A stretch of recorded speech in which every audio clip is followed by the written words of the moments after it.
And welcome aboard the Tabletop Express for likely the last time here in 2021. My name is Chris Barrows, and I'm joined, of course, tonight by two amazing human beings. Sorry to steal that line from you, Anthony, but you always say great human beings, all these things, and I love it. I love the human beings thing. You are an amazing human being, though, and you are joining me once again here on the channel. Anthony, Board Game Dads, and then Ryan, of course, Espen, who's got his proton pack beautifully hanging out behind him. Welcome, guys. We are here to talk about our favorite board game moments of 2021. Are you ready? I'm very excited. I got to say, making this list put me in a good mood because it forced me to reflect and be like, for like some of kind of a crazy year, there was a lot of cool stuff that happened. So there really was. I think in creating this list, it's important to note that we could not include every game, every moment. It's just not possible. I think I did the list. I played about 135 games this year to date, unique games. So to pick 10 games alone would be hard. I'm having moments mixed in here. So I got to ask, when creating this, any honorable mentions that you want to mention? I'll let you start, Ryan, and then we can go to Anthony. But anything that, or any moments or games that you couldn't talk about tonight because it didn't quite make the cut, but you think is worth throwing up. So I just got this one maybe a week or two ago, and I haven't played it yet, which is why I'm really excited to talk about it. So I found out that this game exists from Japan. Now, there is a 1984 Ghostbusters board game, and this is like a practically unpunched copy. So I don't know the rules. It's all in Japanese. I'm working on it. And I'm going to hopefully get it translated. I'm working with two friends, one from my Ghostbuster group and one from Ghostbusters Japan, because that is a thing, to help out with translations and such. But I'll be sending them scans, and it could be a simple roll and write. It looks like a set collection game from what I could tell, but it is the only Ghostbusters board game based on the 84 movie in 84, which I think is pretty cool because everything else after was like based on the cartoon series and whatnot. That is true. Was that a Christmas present, right? To myself, yes. I never thought about that though. A lot of the stuff is I see animated series card games and other things, but it's usually not. Yeah, it is straight up stills from the movie. And it's so old that Slimer is not Slimer in this. He's Onion Head, which is what they refer to on the set of the movie. So really? Yeah. I had no idea. That's a great piece of trivia. Yeah. So Onion Head is in this. That's my honorable mention. Anthony, anything on your honorable mention? I know obviously a lot of experiences this year. It's been a weird year, as you said, but I'm sure there's something that you could think of there. Overall, my list, I think, is split about 50-50 between games and experiences. It might be 60-40, but without ruining one of my picks too much, there were a lot of games that I got to play that were new that I would not have got to play otherwise. One of them that does stand out is Nidavellir, which was a very unique take on a sort of auction type game. You're betting on these people to recruit basically into your in front of you in your tableau, whatnot, for set collection stuff. And it just had a very cool, hidden mechanic. And then you can also upgrade your coin to this other large collection of communal coins that are worth more, thus letting you bid more. That really stood out to me because I never experienced anything like that before. So that's going to be my honorable mention for today. Nidavellir. So I have to tell you guys, I have a pile next to me. I'll just quickly flash it. I can't say one, but these are some of them. So I pulled it. And that is, I'm going to put it in front of the camera. That's these guys. Brew did not make my cut. And Land vs. Sea, which is the second one on there, I played for the first time last night. I liked it a lot. I don't have enough to grade it, all that jazz, but I liked it quite a bit. And then I just want to give some love to Monstrosity. It did not make the cut for the top 10 for this purpose tonight, but it was a big hit in the house. And I think it deserves some love because it's a very fun game that I can pull out with gamers and with family. So that's lovely in my opinion. But with that said, guys, I am excited to share my first one. If you guys are ready to hear what my first moment/game is going to be. Silent do it. drum roll, please. Excellent. Well, I went to Pax Unplugged, as I've talked about in the last video on the channel, where we broke down Pax Unplugged. Thanks to everyone who could join that. It was a really interactive event, and if anyone does want to hop on, I feel like the same rules at some point we might have that opportunity. But please share your favorite games throughout in the chat. At PAX, however, I got a chance to play a game, but I was picking up for somebody, someone who might know who they are on this call, named Ryan. But I was so excited about this game once I played it, and that was Kabuto Sumo. There's a little blur in the front because the focus is in the back, but this dexterity wrestling game, so much fun. And even just playing this game, because you're trying to knock off your opponent's piece, but even just playing this game without the character cards and their capabilities was still fun. But they add these abilities where when you knock certain things off and you collect them, you can pay them to your opponent as pieces, because you don't want to run out of pieces. Keep that in mind, to get your special piece that has abilities. So this game for me just stole the show. This probably was one of my, if not my highlight of PAX Unplugged in terms of games when I got home. And so this one for me, huge hit in the house. My son loves it. My family loves it. It's going to get a lot of plays in 2022. So this one is the one for me that I have to start out with. It has that PAX Unplugged connection too, which obviously was a great feeling and an occasion, but this had a huge setup. For those who were not at PAX Unplugged or didn't watch the video recap that we did, Anthony, I would just say they had a huge setup where you could play this game and it was always crowded. There was always people around. So it was fun. I like it. It's also one of those games where, in a situation like a PAX, if you're looking over someone's shoulder or even a couple of people back, within seconds you can figure out what's happening in the game, right? As opposed to a game where you're trying to read a card or look at what the middle board looks like, this land and all that stuff. You look at this, you're like, oh, it's like that bushy game at the the arcade. Yep, that's exactly what it is. Yeah, I'm happy you picked it up. Yeah. And it did come, I will say they were selling like the promo. So I got even more unique pieces because I got the little expansion. It was a blast. Liz was saying on here that I heard of this one. Is it a reprint or of an older one? I don't know if there is something similar to this that I've missed. This was new to me. I think it is a unique design. I think I remember seeing, and I don't remember the designer's name, but a few years back, Tony Miller.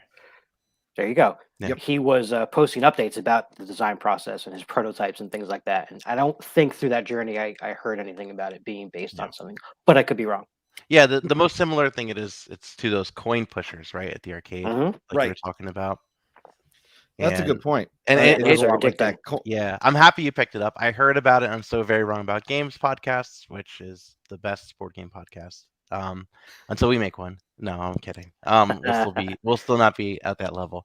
But yeah, as soon as they talked about it, I'm like, yeah, I need this game. I need this. It's dumb wrestler puns on Beatles fighting each other.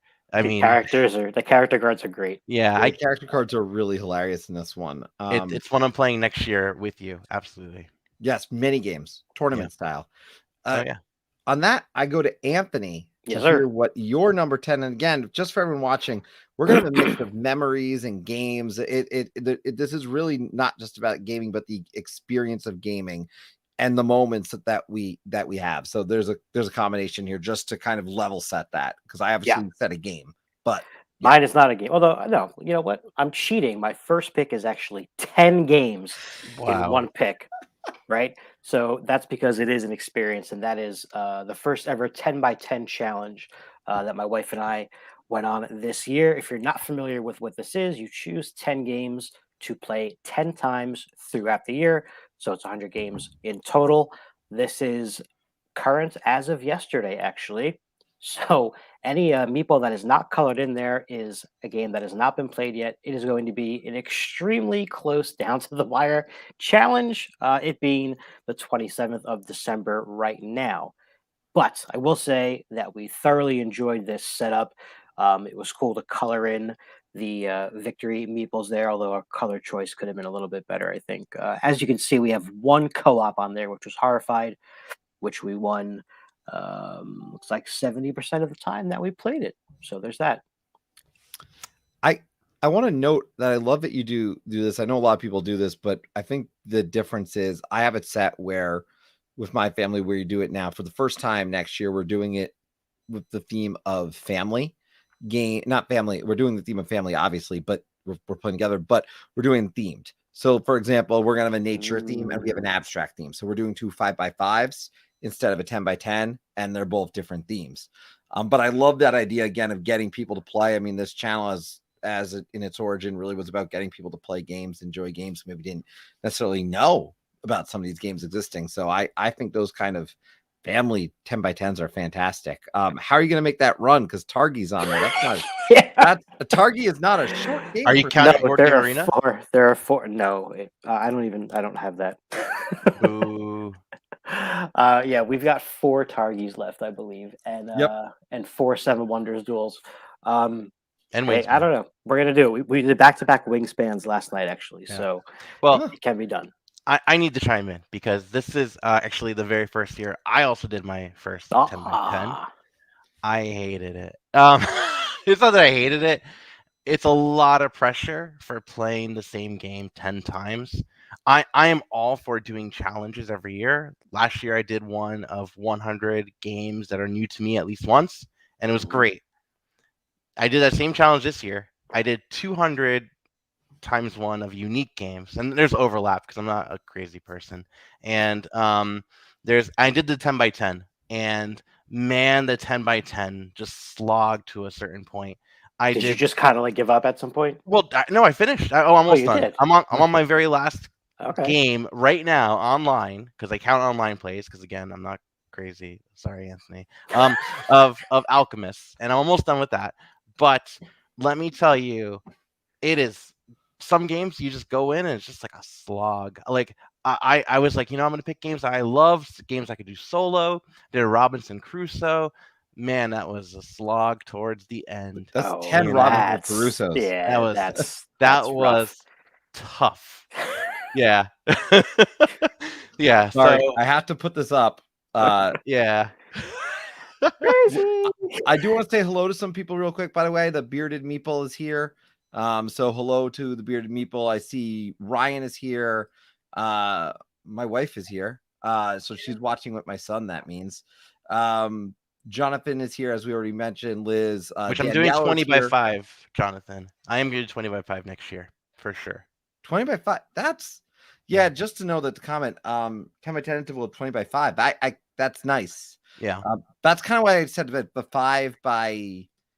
5x5s is a nice thing, but you're 50 short though. You're just missing a couple zeros. But all said and done there. We're not done with our 10th, our first choice here. Ryan, what is your number 10 game or moment? This is a surprising game for me. This is, first of all, a game that likely everyone already owns, and they may not know it or do. This is a game that dominated the hotness at one point, and it's just a simple 54 deck of cards. It is Regicide, a cooperative, fantastic card game. And in this game, you're working together to take out different members of royalty, because Regicide is about murdering a king. That's what Regicide is, So anyways, in the game, you go on and fight these bosses, essentially, right? So you fight the jacks, the queens, and the kings. And as you fight them, all your cards do specific special powers. And it is just like a really fun thing. You're trying to add up to their health, and that you do that much damage, but then they do damage to you. And it's a very hard co-op. It's hard. It's especially hard, the solo mode of this. But you could literally right now go online, look up Regicide, download the rules. I think it's just like a 2-page rule book. And you could just play this immediately right now while we're streaming. Just go do it. You'll get a deck of cards, no problem, And we did this for our stream, which we did a live stream this year of board games, and that was a lot of fun. We raised money for charity in doing so. And yeah, Regicide is just it's just unbelievable. It's really well worth trying, and just go do it. That's it. Done. Yeah. Now, one thing we're also, by the way, doing different, a little bit different with this stream. We decided to do the, I call it the way I used to do fantasy drafts, but we're going around and then looping right back. So, Ryan, you're actually going to take number 9 in a moment. I did want to say that it is interesting. I love that idea that you can play with a deck of cards. Like the create, you can certainly buy the box, I guess, with the art, but you can play with a deck of cards and play this game right now. So hopefully, maybe a few people go look that up. I'll be interested what people's perspective who have played that is. I did not get a chance to join that when we did the live stream, but Anthony did. I did. And it was awesome. Right? For real. And it was extra awesome because of the deck of cards that we played with, which was your music themed cards. Let me go get those. I have to go get those.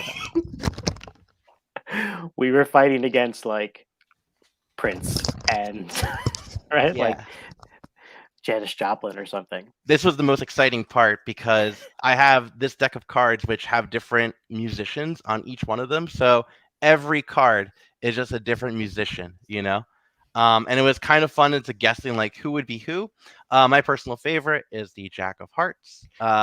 And yeah, there's just tons of different musicians. So throughout the game, Anthony and I not only were playing a game of Regicide, but also playing a game of, all right, who is going to be the queen of country folk? Who's going to be like the queen of pop? You know, who's gonna be coming up?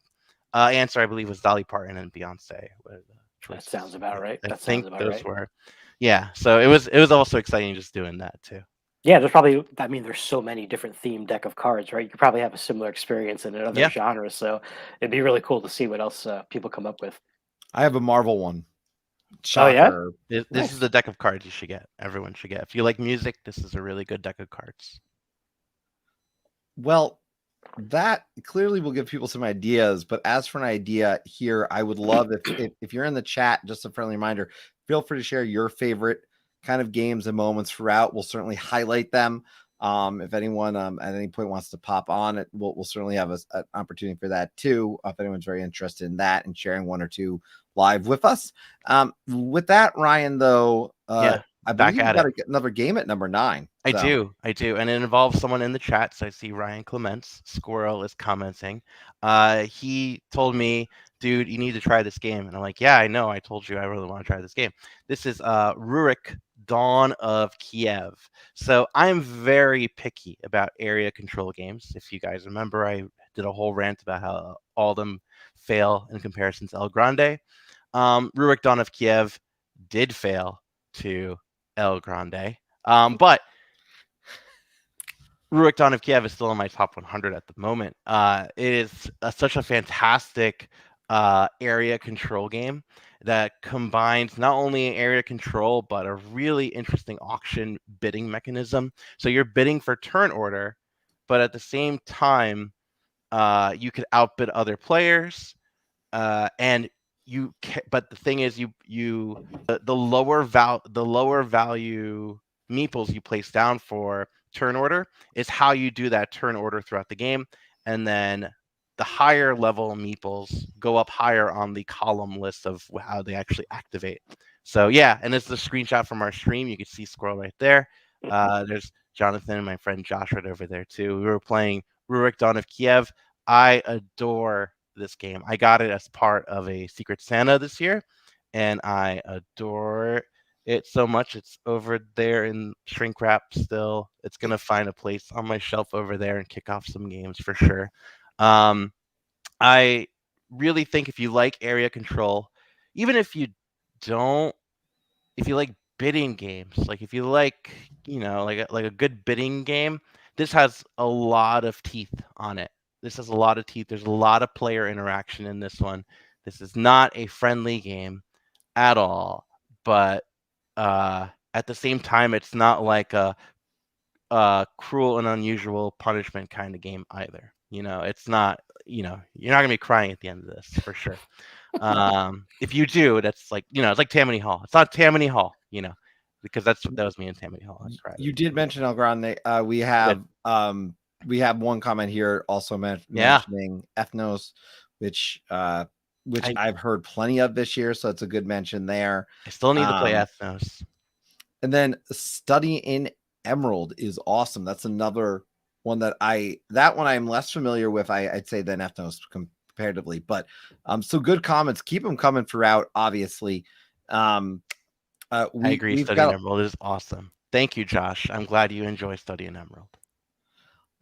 I will say, you mentioned Charity Stream, and I don't know if I included on my list, but I want to just call it out because it was really cool to do this for the channel. This is the first year we did it. We'll be back next year with bigger goals, I would say. I know we want to do even bigger and better, but we raised over $1,000 that day. So that stream was awesome back in November? Charity. Yeah, for charity. It was not for the channel. For the Children Miracles Hospital. I forget which one. One of them. But the show does go on here. Anthony. Yes, sir. Your number 9. My number 9 is a game. It is a very simple game. This is a HABA game, in fact, called First Orchard. So this made the list because this was the first time that we were able to play a game with my son, who's only 2 years old, and he totally understood the rules. The first couple plays through, he was able to set it up to play it again next time, and it was really enjoyable. It was a game that's not like you're like, oh my god, is this game over yet? When you play like a Candyland or something like that, like. Sure, it's super simple, but it's cooperative and you're trying to win. And, you get the little bird, you make little sounds, nice chunky pieces. But this made the list specifically, again, because we played this with AJ, right? AJ understood how to play this game. He knew the fruits and the colors and things like that. He learned the rules. And that was just really awesome for us to see as parents. Obviously, we'd love to foster the board game, atmosphere here in the household overall. And, if he gets into it, he gets into it. If not, but starting early doesn't hurt. So First Orchard had to make my list for sure. I love that one. I did it with my son too. I know you do. Yeah. Yeah. It's fun. They had a great display at PAX Unplugged. I got to talk to them a little bit. They had one game on display where you were hammering. I'm forgetting the name of it, so I apologize to Habba for this one. But like they have a little hammer and you're hammering the side of a box. Like you got a certain card, it'll say hammer this color or whatever, and you want the pieces to fall. And I definitely we got my my nephew. We got my nephew something there. So a construction game, which was great. I almost got some decks, some stacking games. I mean, everything there that they have is great. And I have some stuff that I think is great for adults too, in the sense, because you can play it and enjoy it. And that's the real gem with HABA. Animal upon animal, for sure. For sure. Yeah, Ryan commenting, by the way, here, he bought his 2-year-old son a few games. He now has 7 games and loves every one of them. So that is a glowing recommendation. I think playing with kids, you're talking about something that I love too, Anthony, which is the idea of playing the games with our kids and our family, and whether they come to play them as much as us or just will play a game on occasion. I'll take my player 3 and player 4, as I like to say, any given day of the week, because it's always a blast.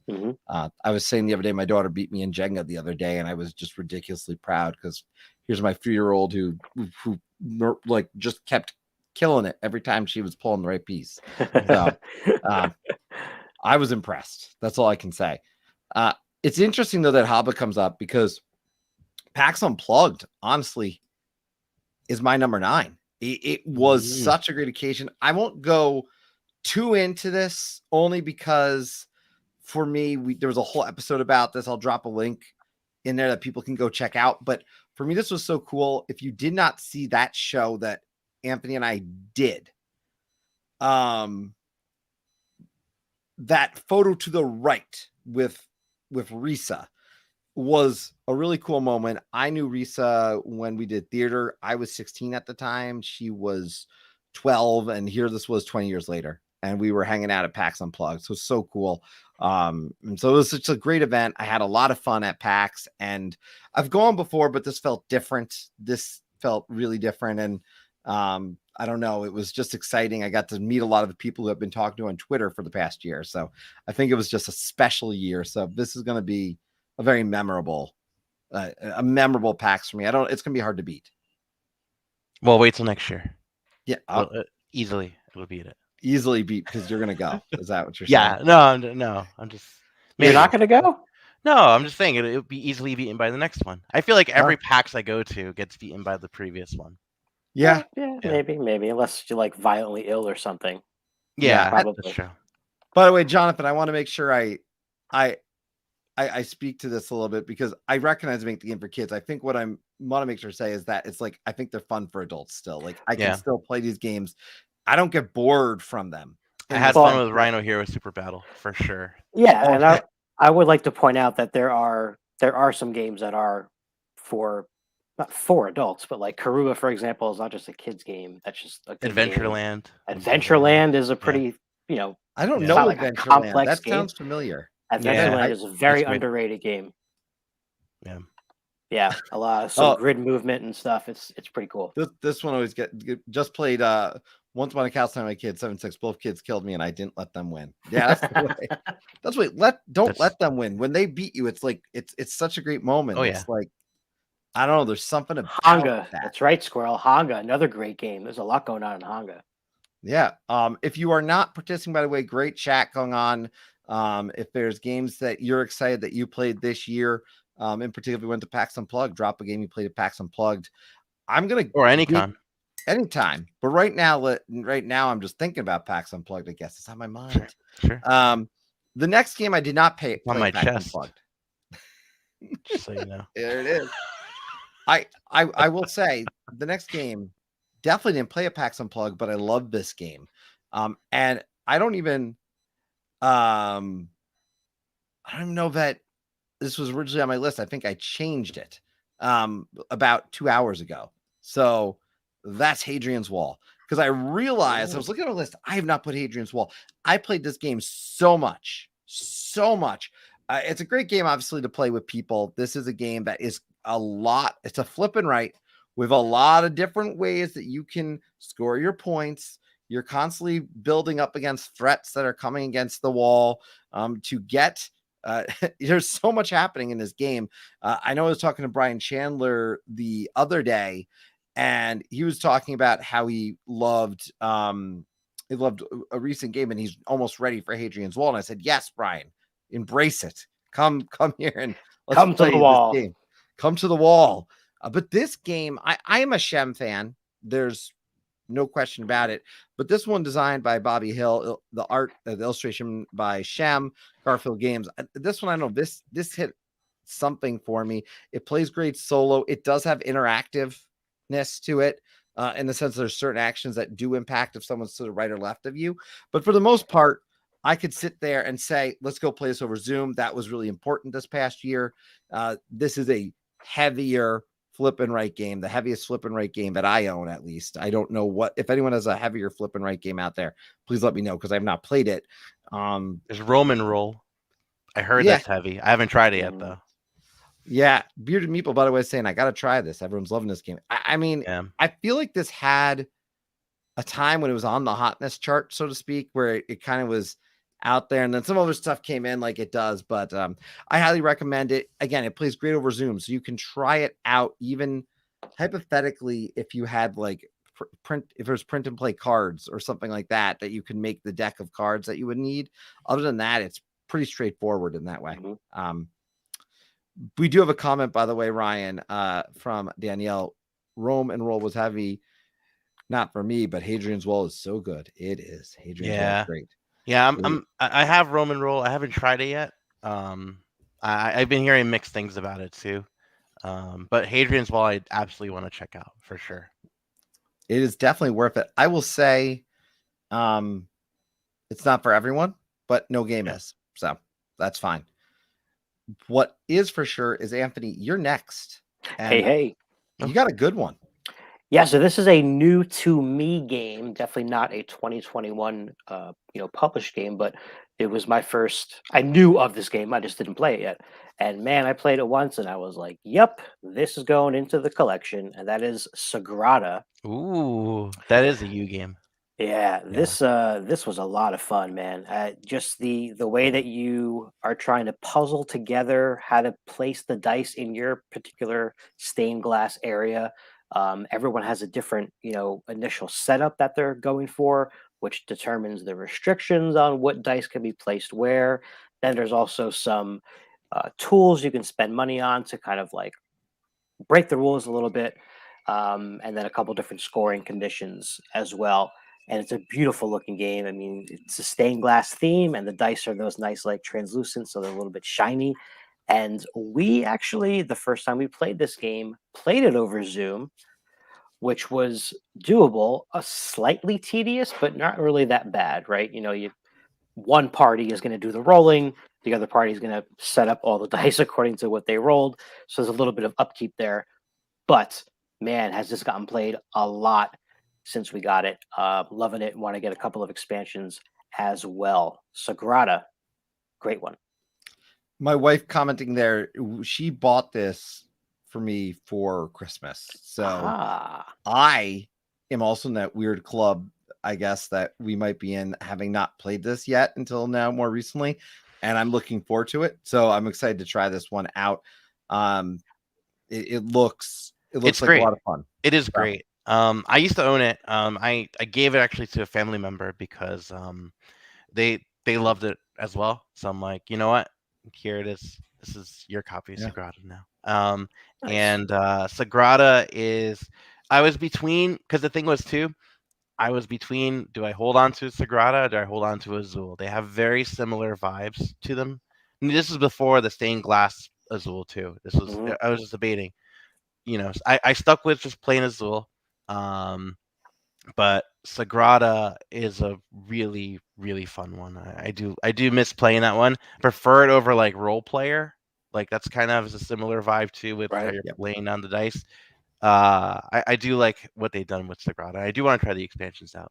So I That will I will invite you over one day. that's what interests me, because I like role player. So I'll see where this falls. Yeah. It'll be really interesting how my rankings change after that. So, but Ryan, Oh, I think you've got the last one here, and I then you do. can go right into your next one as you like there. I do. So before I get into that, I am also picking two games that are new to me, not necessarily games that came out in 2021. And this game is from the future because the release date is 2022 of this one. This is a game that was on Kickstarter. This is called Distilled. Mm. Yeah, so Distilled is actually a really, really cool game where you are making spirits, like the drinking kind, not the busting kind. And in Distilled, you're mixing different ingredient cards. And what's really, really cool is when you want to make a drink, you get the different ingredients, then you add some additional extra cards to this deck. You shuffle the deck, and you take the top card and the bottom card of both, just get rid of them both, and then you splay out your cards, and that kind of tells you how your drink went. So you don't know. The table presence is huge on this one, but it is so intuitive. It is a really, really nice mechanic. I mean, it's a lot of cards going on, but man, it just flows so nicely. This game, perfect. The theme executed so well. I backed it immediately after playing it on Tabletop Simulator this past year, and it was such a great experience. I'm dying to play this one again. I would play on Tabletop Simulator again, but my computer goes to a crawl whenever I use Tabletop Simulator. So that's what you get for gaming on a Mac, right? But anyways, Distilled, my number 8. Everyone should try Distilled at least once. I looked at this one and I kind of regret, because I still go back and I look at Heaven and Ale. There's Because I late wanted backing. something with drinking, which I want to love, but I can't get to the table as it is, let alone probably keep. Oh, and But yeah, this and one excites me. there's It's also like that. different, and there's different different kinds of drinks you can make. Like you can make whiskey, and that you have to age in barrel cards, and it gets better upon age. And there's like special tastes and tones that get into it. They're just all represented by cards. Yeah, you would love this game for sure. You Yeah. know, especially if you know, like I look at people that were interested in trying viticulture because they're into different wines and they're like, oh, you know, I could play this. Like if you're into spirits, like into like something like that, you could play it and love it. Me, I'm a beer guy, uh, but I still loved distilled. I'm bringing up this comment because this is the problem. I think I thought there was more theme to having an ale when I bought it, whereas this one actually has the theme, which tells me I would like it. Yeah. It's the same way I feel about like Coffee Trader when I look at it. It looks like it's got a really good theme, but I'm not sure I need to play it, to be honest. Yeah. So same kind of feelings is what I get there. So, anyways, play distilled. It's great. What else should we play though? What else we're gonna play? This one is a 2021 release, and this is just it's called Bullet Heart. Bullet Heart. So Bullet Heart is a real time Tetris-y kind of puzzle fighter kind of game. So in this game, you are taking different those buttons over there, which are called bullets. You're taking them and putting them into your current, and you're going down this row trying to complete different patterns. You have 3 different cards into what patterns you use to actually remove those from the board. And this is a real-time board game that has a 3-minute time limit and its own super awesome soundtrack. It has a soundtrack. And Bullet Heart is an amazing experience. It's the closest thing to a video game and a board game presence I've ever played. Even more so than Gloomhaven, I would say. This is just very much like I feel like I'm playing a video game when I play this one. And it is the last person standing wins. Whatever bullets you destroy goes to your opponent to your left, and you just keep adding bullets to your bag. Everyone has it. So if you like bag building, like pulling things from a bag, this has all of that. And it's so quick. It is really quick. The thing about this game is, as quick as it is not very beginner gamer friendly. I've tried playing with some family members, and the thing is, it is a very tough teach because there's 8 different characters and all of them play completely differently. So you see this person has like a crosshair on their current in the second column. That's one person. That's their ability. They have the crosshair and they do that. Other people have like crazier abilities where they can only do combinations of 3s, 6s, and 9s. It's like and other people play only by color. And if you're going to be playing this and introducing it to someone brand new to the game system, it can be a little bit of a tough teach, even to even to some board gamers. It could be kind of a tough teach depending on what person you're giving them. But as you play it, it just gets better and better, and I really enjoy this one. I love playing this one. If you are going to get it, you should get the deluxe one that has the plastic pieces, or get like coin capsules to put the cardboard pieces in, because the cardboard pieces just don't really work that well. But yeah, Scroll does pop in here. It says the only issue I have is the possibility of making mistakes being made in real time and not being caught. He does follow up with that one and say it was quite fun. So it's not that could happen for sure, and it has happened. I've had that happen even to myself. That happens, and you know, you just rectify it as much as you can. Yeah, like you're not no one's cheating maliciously. If you are, you don't play with that person, you know. But yeah, it's a very just quick. Ooh, gotta move this piece over. Oh my god, how much time do I have left? And yeah, you have the anime music screaming at you. It's great. I love it. Go try at least once. Awesome. So who are we? Are we at Anthony at this point? Where are we at here? Who we going Yeah, I to? believe so. Yeah. Yeah. So my next one here is another experience, although it does have games in it, and it has been mentioned already a couple of times. So we're just going to jump right in, and it is your that I was honored to be part of, Extra Life stream. It was my first time doing anything for board gaming related with charity, so that was cool. I had always heard about Extra Life. I've seen other content creators throughout the last few years that we've been in the hobby do these types of things. So when I found out that you guys were doing it, I was very happy that you asked me to participate, and it was a whole lot of fun and benefited a lot of people, which is great. But it was also cool because we got to play games in person, which was the first time in a while for Yeah. us. My first time playing in person with you, Ryan, Yeah. and Squirrel was there as well, and our friend Jonathan. So that was fantastic.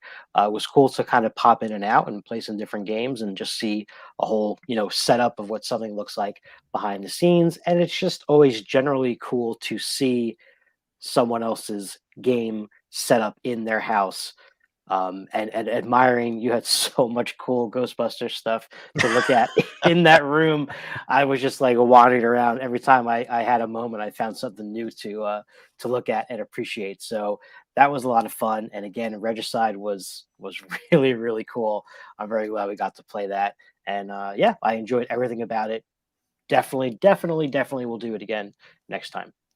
And Ryan, can you speak a little bit to you can register for that, obviously, Yeah. speaking to Liz. Technically, I can speak to the fact that we did not have a slew of professional equipment here. We rigged up webcams and we had a lot of lights. We probably enough. A lot of tape.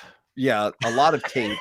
A lot of USB cables. Yeah, we made it work, but the still have your technical light. part of it, we made work. I think we put that together over a week and a half, just making sure it would work, testing. But the signing up part is pretty much going to the website, if I'm not mistaken. Yeah, you go to extralife.org, and on there you can either create a team or you could join an existing team, and you just put up your Twitch stream on there, and you could just stream it up. You could do YouTube too, and I think we did both with using StreamYard. So yeah. This is the best. 4 ring lights. Yes, there were 4 ring lights. 4 ring lights.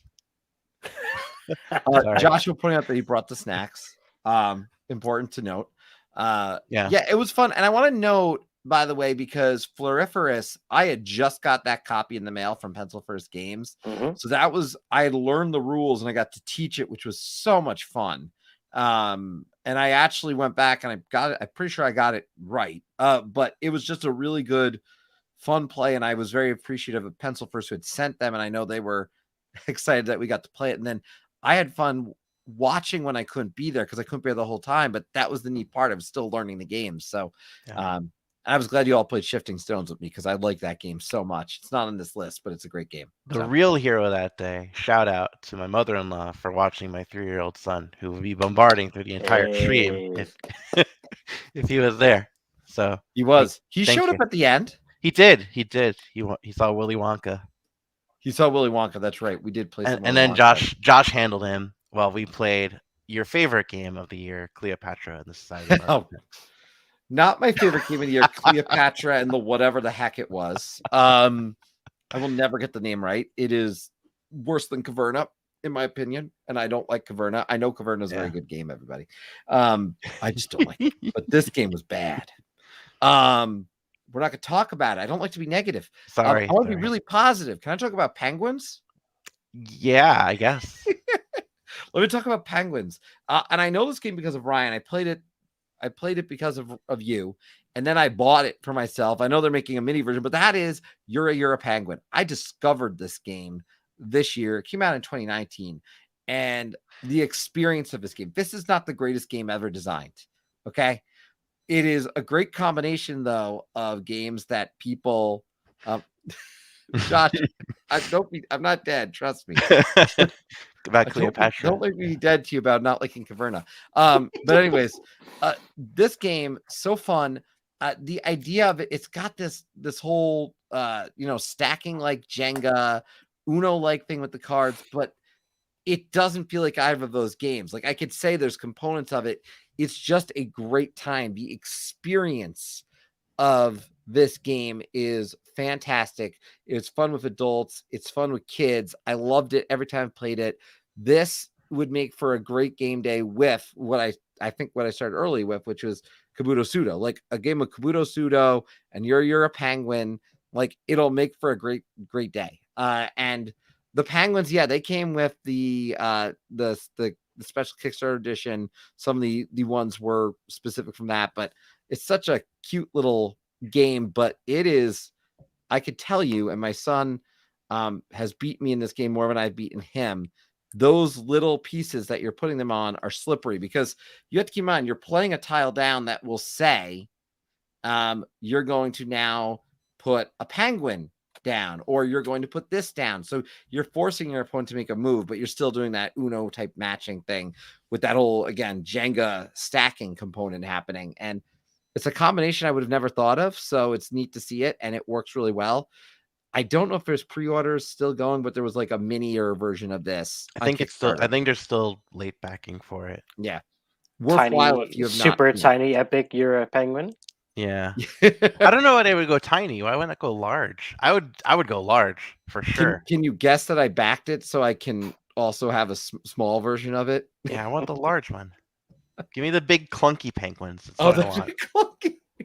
You know, with like Yes, poster boards. Yeah. And the tiles, you know. Poster board.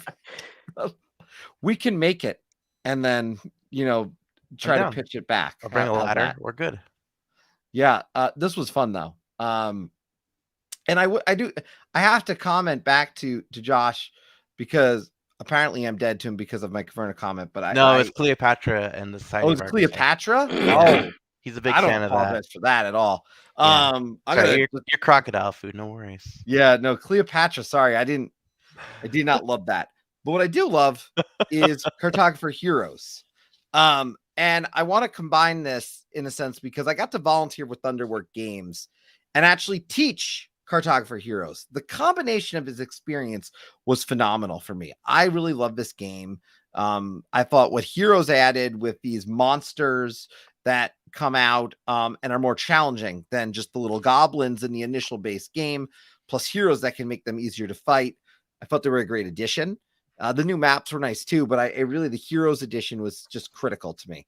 The other piece of this was on this channel, I got to do a video about volunteering at cons or volunteering for publishers.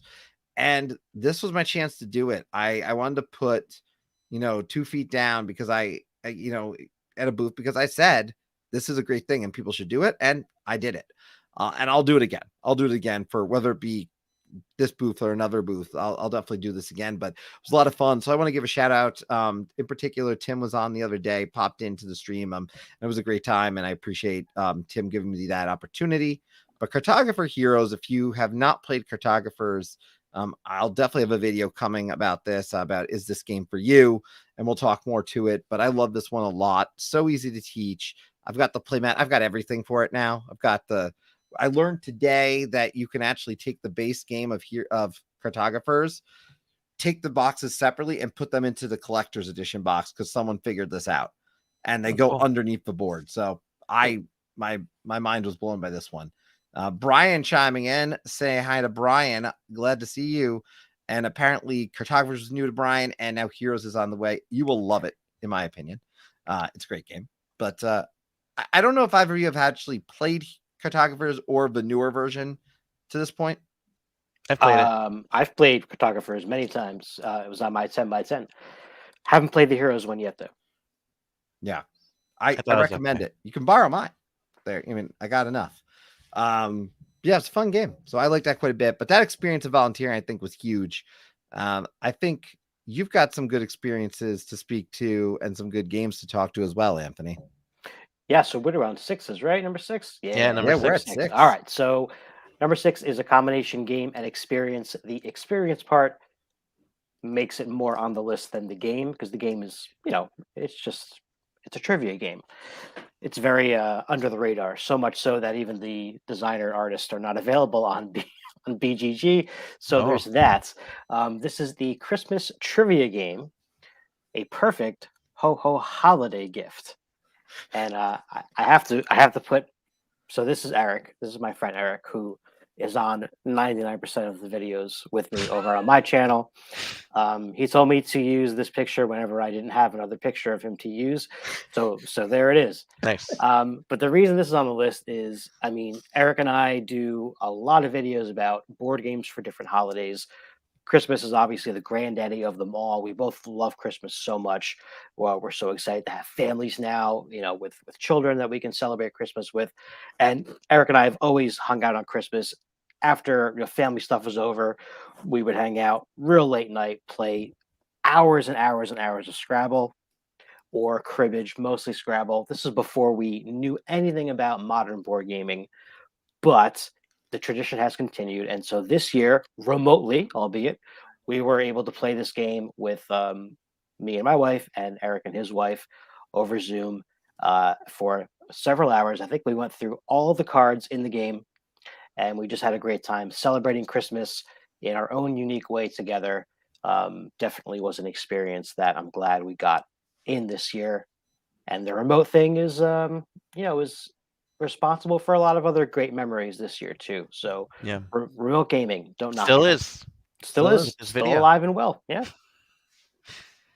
I think it's interesting just to speak to remote. I think again, and Liz is here, and Liz, by any means, if you want to pop on at some point to share a game or two, please let me know. I'm happy to get you in here. But I think the idea of the remote gaming, Liz is one of long distance gamers, and they play all their games that way, and they're not much like you, Anthony, doing Board Game Arena. They're playing the games physically when they're doing these games. So I do think that there is something that was discovered for some people who were not as forward thinking as Liz and that group that started us doing this. I know I play Quacks over Zoom, and I love playing Quacks over Zoom. It works great. And I never win still, but I love the game. So I just think it's worth noting. So I think that is a good footnote on this particular year and what has occurred. Yeah. But Ryan, you're up. Yes, I am up. All right. So first of all, I just want to mention, as awful as 2020 was, 2020 was a banger for brand new board games. For real. So many great games came out in 2020. This one, my number 6, is no exception. This is Cosmic Frog. I knew this was coming. Yeah, I had to. Dude, this game is so good. This game is so good. Look at that. And tell me you don't want to play with those frogs. For real. Cosmic Frog. Look at it. It's just like psychedelic, crazy nonsense on a board. This is like the Cones of Dunshire in real life. What do you do in this game? What do you do in this game? Here we go. It looks good. In Cosmic Frog, you play as 2-mile-long frogs. I forget their names, but there's some crazy space name. That leap on out to this land where you harvest the land tiles. You engorge them into your mouth. They go down into your gullet. You leap off into the ether, outer space, to vomit up all of your tiles from your mouth into your vault. And at the end of the game, you score points based off of different tiles and how you had them laid out. Meanwhile, as the game goes on, everyone has crazy asymmetric powers. There's all different kinds of crazy frogs. There's a vampire frog, there's a giant frog, there's a warmongering frog. There's all different kinds of frogs, and they're punching the living hell out of you. They are reaching out into your mouth and pulling out of your mouth that with their tongue, I'm guessing, right? Those pieces of terrain to go back into their mouth so they could spit it out and put it into their vault.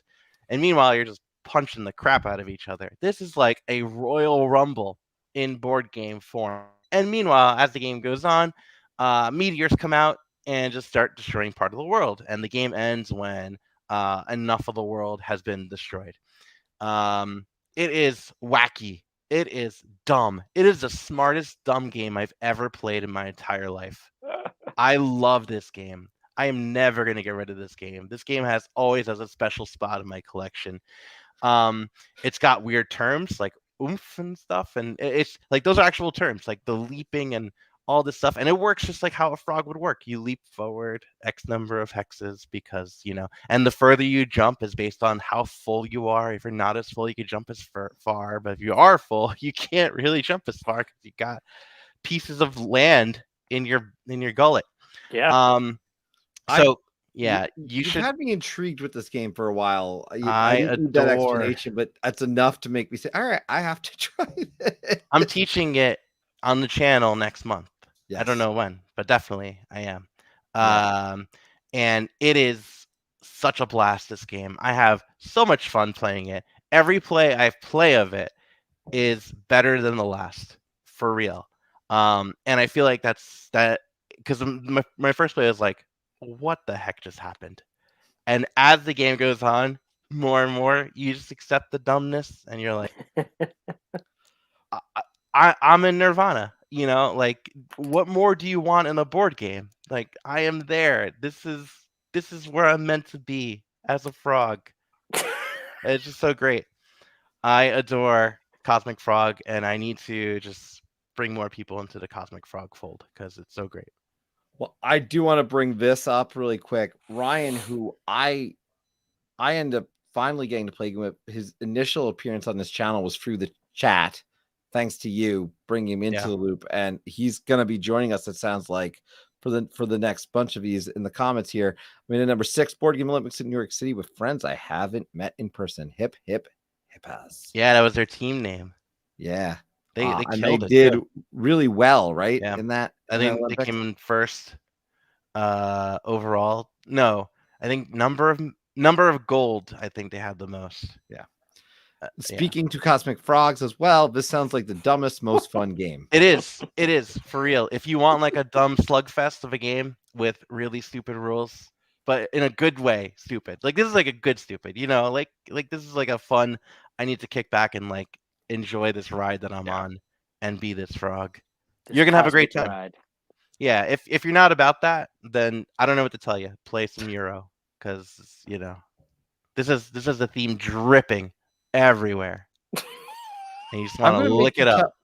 I'm going to force you to not talk about the Cosmic Frog, though, and take us into number the final 5, as you're the first in the 5.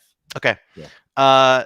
This number 5 is actually a 2021 release, and I think so far, out of all the games I've played from 2021, this is my number 1 pick of 2021 board game releases, and it's actually 2 games. It's kind of cheating. It's Imperium Classics and Imperium Legends.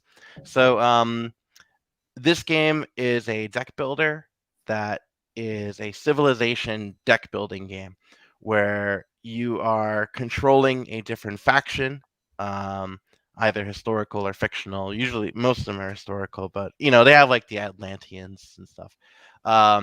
And you are playing out these different cards, doing different actions, and you're just collecting all. It's a deck builder. What more can I tell you? You're built, but it's at the same time it's also a tableau builder. So you have different spots as to like where your different locations cards can go, and certain cards come up like you'll have like a historical figure like Alexander the Great will come up, and you use him, he's done. That's it. And with this game, there's a lot of great combos going on. It's a lot of it's a lot of great combos that come up based on the type of different cards you can do, and it's just how they did it and made it feel like you are building a civilization. And because as the game goes on, you go from the barbaric stage to like I think the advanced civilization phase, where you start actually getting better cards, but you can no longer do your barbaric cards. Like, you're no longer like doing cannibalism because that's barbaric. So you've grown as a civilization and you're doing other things. You're inventing different technologies. But again, end of the day, you're just collecting different cards, scoring different combos, rinse, repeat. All the factions play completely differently. I do play both of them together for sure, because that's the thing. In Classics, it comes with 8 different factions. Legends comes with another 8. I put them all in one box, and I do play with them all together, except for like the general cards, the general supply cards. I only choose one or the other set, but I do different factions together. and it's such a great time. The solo mode is fantastic too, and because it's a Turtsy game and he's a solo guy, so his solo mode is really solid. You just roll a die and you flip over some cards, and whatever is on there you do. And that's how the game goes. It's a really, just play it. What I've seen it compared to is actually a game that you love, Chris. I haven't played yet, and that's is that what is that? Empires of the North, right? Empires of the North, Right? not Raiders of the North Sea. Empires of No, the North. yeah, the Imperial Settlers, Empires of the North. Yes, I've heard it compared to that a lot in terms of like the tableau building and the kinds of combos you can do. This is. I can predict there's a good chance this is on this very list when we do it next year when I finally get to play it. I get the sense I'm really going to like this from everything you've shown me, from what you've just shared, from what I've read. It sounds right up my alley. So the one thing I will complain about, it does go a little long for its welcome after the first couple plays. As you play it more, it gets better, but it can be a little bit of a drag for just a deck builder.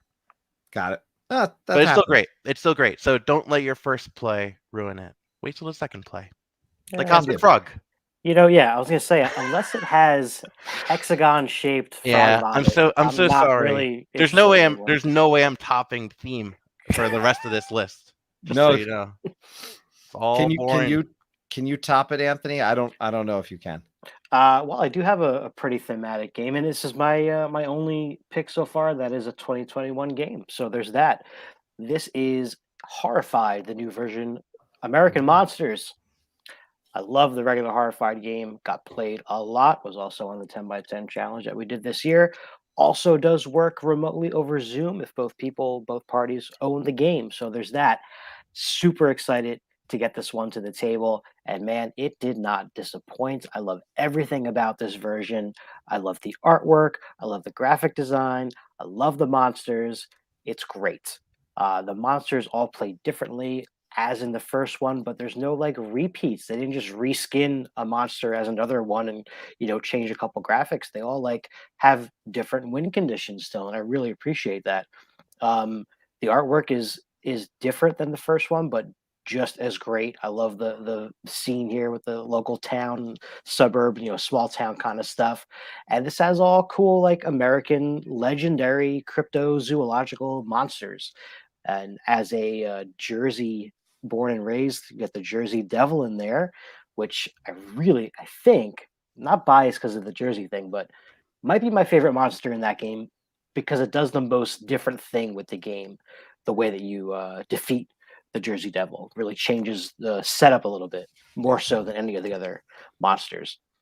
I can't say enough good things about this. I always recommend this to people anytime it is available. Pick it up. Great family game. Great intro to cooperative game elements and teaching, even younger folks, teaching them how to work a game together because there's a lot of, forward thinking strategy involved, using cards that might benefit other players and not only yourself, which is kind of a good thing too.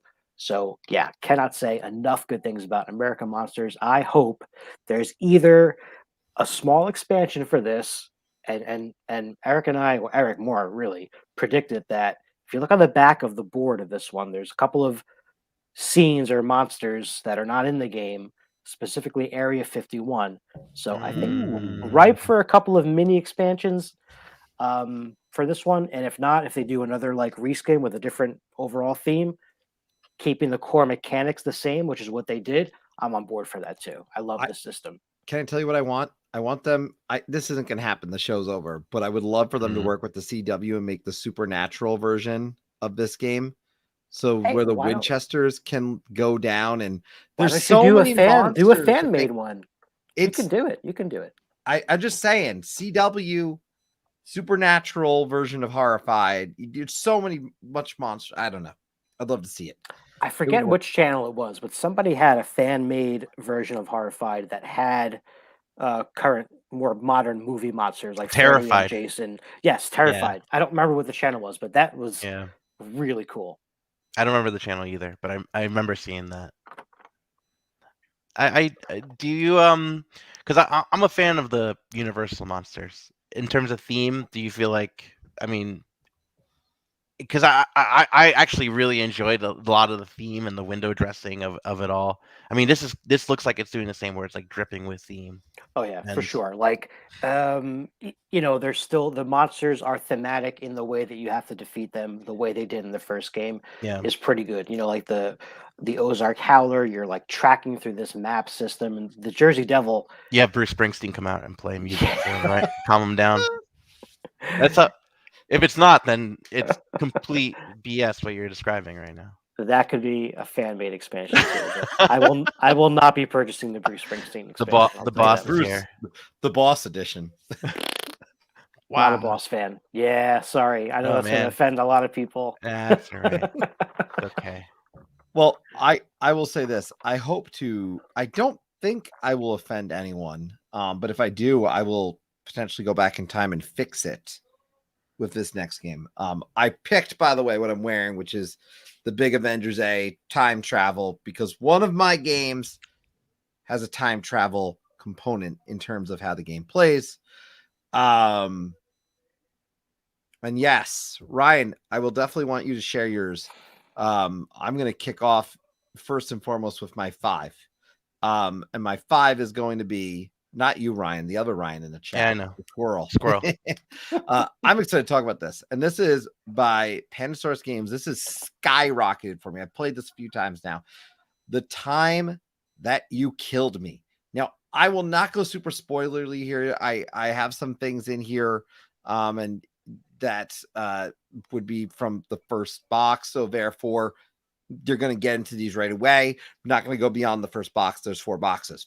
This game by Pandasaurus Games is not first and foremost 3 rows of. I've described it in the past as like you could see chess right in your mind, but it's very much not chess. It's so very different. It's much more fun than chess, in my opinion, and I like chess.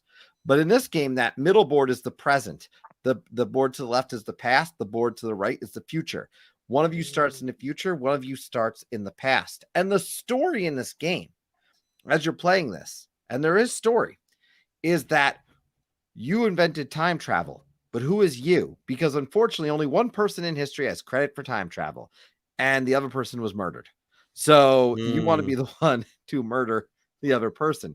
How you do that, there'll be many different ways. In the first box, you're seeing some of it. One of the things you can do is actually smush them against the wall. So when you push them, you're pushing against the wall. If you push them, you just move them. If there's not a wall, there's no death involved. You don't kill them. The first box it has these like plants and trees all over that. The next box and the box after that have more and more. I can't go too in depth because I think people need to experience this, but this game is just so much fun. The neat thing about it is you see those pieces in the middle that are kind of in those slots. You have to essentially telegraph, it's required, where you're going next, which means I'm in the future and then I can take the step to go to the past. But not without going to the present first, because I have to go in order. There's a lot more to this game that I can even say. And so I need to encourage people to play it because I don't want to spoil anything, but I will just say this. The game continues to evolve as you go through the second box, the third box, and the fourth box is a game changer in my book. And there's so much game in this. It doesn't look like it when you first look in the box, but there's so much happening here. This is a fantastic game. I will be playing this quite a bit. This has skyrocketed into my top 5 as a 2-player game. And I don't say that lightly. So, because I love 2-player games. Targi, I double checked, has held down the number 1 spot for now, believe it or not. But this one is definitely a contender as moving up as one of my favorite 2-player games. It plays just great. It can play with 3, by the way. It can play with 3. But Pandasaurus kicked butt with this one. I almost bought the loop when I was at PAX Unplugged, but this one, to me, stole the show. Yes, I agree with Jonathan. It does remind me of the plot of Looper as well. It does. Yeah. Yes. Yeah. But it's fun. The game is a lot of fun. The hardest part in talking about is not spoiling things because there's so many cool things that happen. And then Ryan Clements, aka Squirrel, who's so involved in the channel, I believe you are you've got some games that you have played. So I'll actually invite you in case you can join. You can say in the comments, I'll send you a link in case you want to pop on with us real quick. I will ask everyone else if you've got some games now that we're getting to the top 5 that you want to talk about that you think are really cool. Please let me know. I'm happy to get you either potentially on the stream to mention one or two and or mention them in the comments. Not everyone's comfortable jumping onto a stream. So with that, I'm actually going to send Squirrel a link just in case he wants to join. And he'll pop on hopefully here and join us in a moment.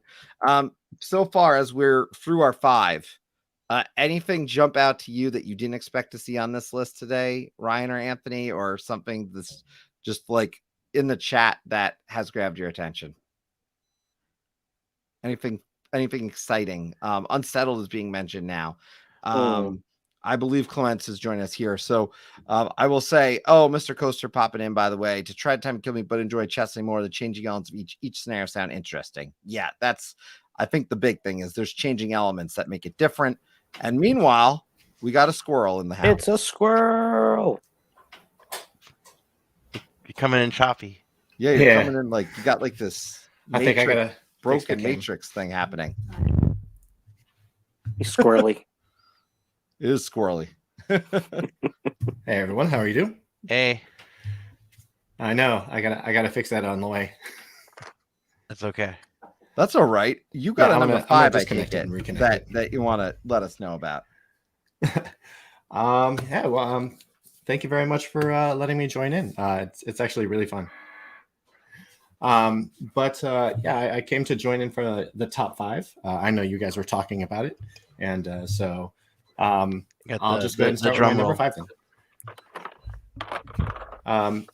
My number 5 is I learned about not a new designer. This is someone that almost everyone knows, but I've played practically every game that he has in his collection now. And so like he became my favorite designer. I've only played 30 of his 32 games that he has out already. And most of them were this year because of a challenge that I did, which I'll mention later. But I have finally played practically every game that Stefan Feld has made, including some of the incredibly rare ones like In the Name of the Rose, if you don't know what that is, or Strasbourg.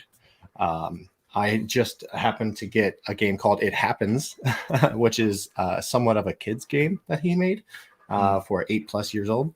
And I've just found that a lot of his games have been absolutely fantastic. This back behind me is my top 80 now games, and he has 6 of them on there. So, and 5 of them are new ones that I've just played. So, just the experience of being able to play every single one of his games, it was a big one for me. So that's my number 5.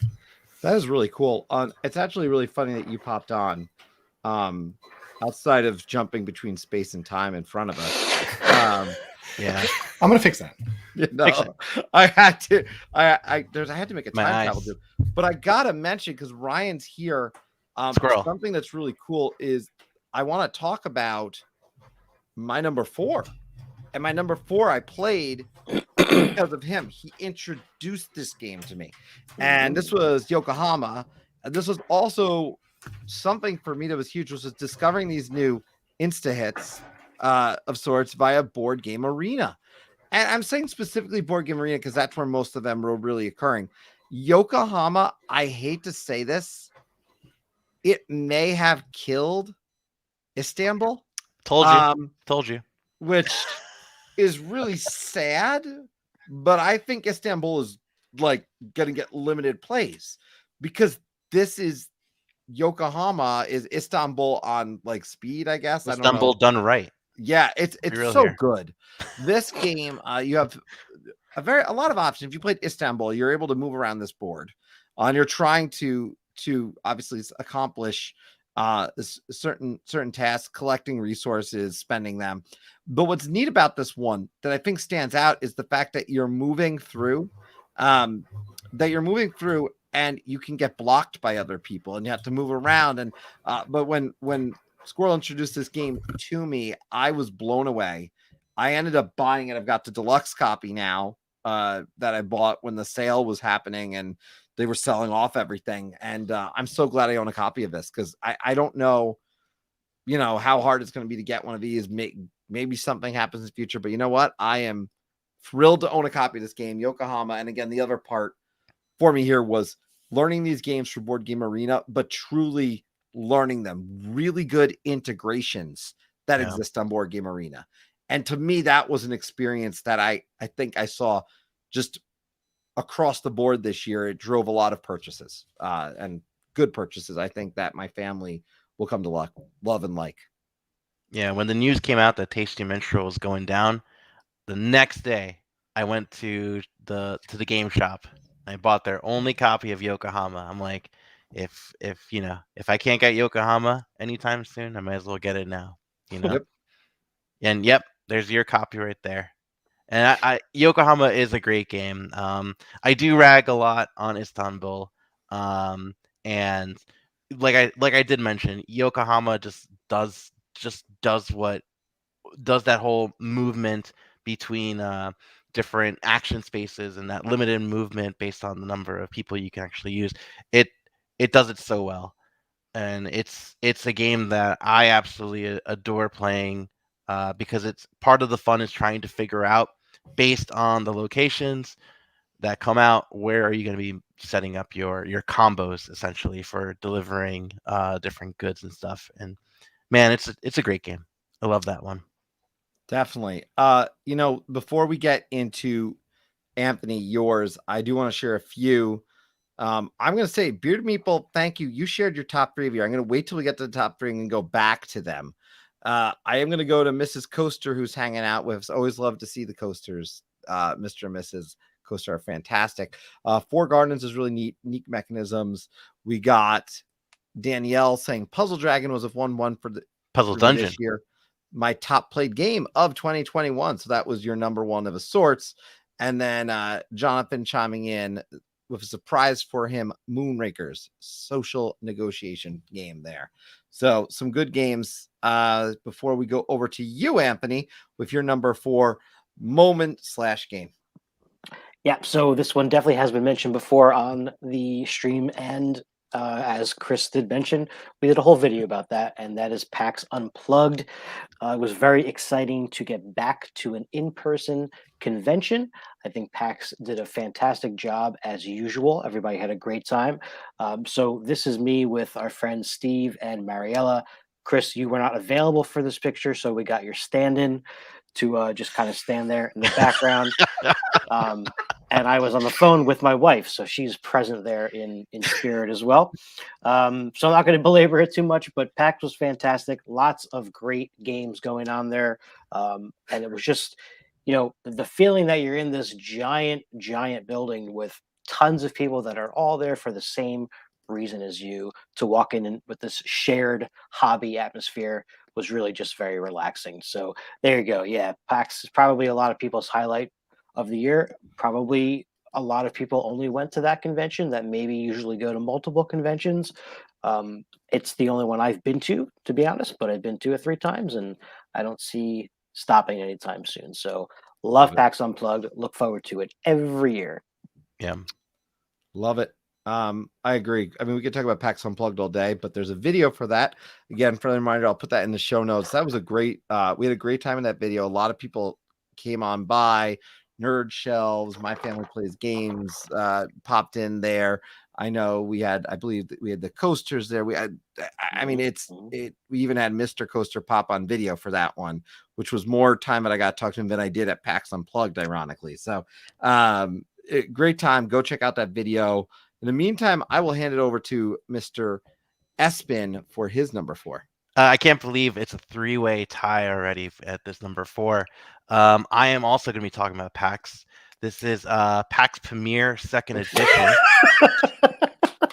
No way. Oh man. Sorry, I said it. Yeah, I didn't go to PAX Unplugged this year. I will likely go next year. Hopefully go next year. But with PAX Premier 2nd edition, let me talk about this rock solid game right here. So I played Root. I hated Root. I really didn't like Root. It just wasn't for me. But I decided because I like the pretty box cover and the pieces and the aesthetic of Pax Premier Second Edition to say, you know what? Let me just blindly kickstart this, and I did, and I really really enjoyed this one. Pax Premier Second Edition is a tableau builder area control game where you are just trying to get the most points, and you get the most points either if you're in the lead by 4 points when it's time to count score, you win the game. Otherwise, you keep going until the end of the game, because as the game goes on, different cards come out from the market, and when you purchase the cards, you will be you'll be scoring based on the cards that come out. And it is, yeah, Pax Pamir is a heavy game, but it's not terribly bad. There's a lot of iconography. There's a lot of scary text. I mean, the guy literally took a lot of clippings and kind of put them all together with the art. Cole Worley did. But when it flows, it's really rock solid. Your first play will be kind of understanding what's going on, and then when you are close to it, the game is over because it's actually a really quick game.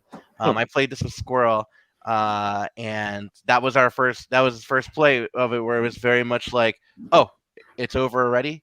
After I think most of the time was me explaining the rules of Pax Pamir versus the actual gameplay of Pax Pamir, and that kind of thing. I actually adored it because it goes in with such a punch.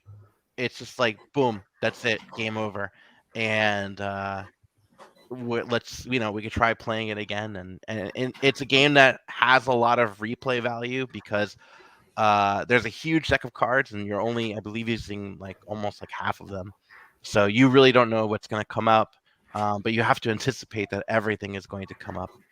And it's it's a wild game.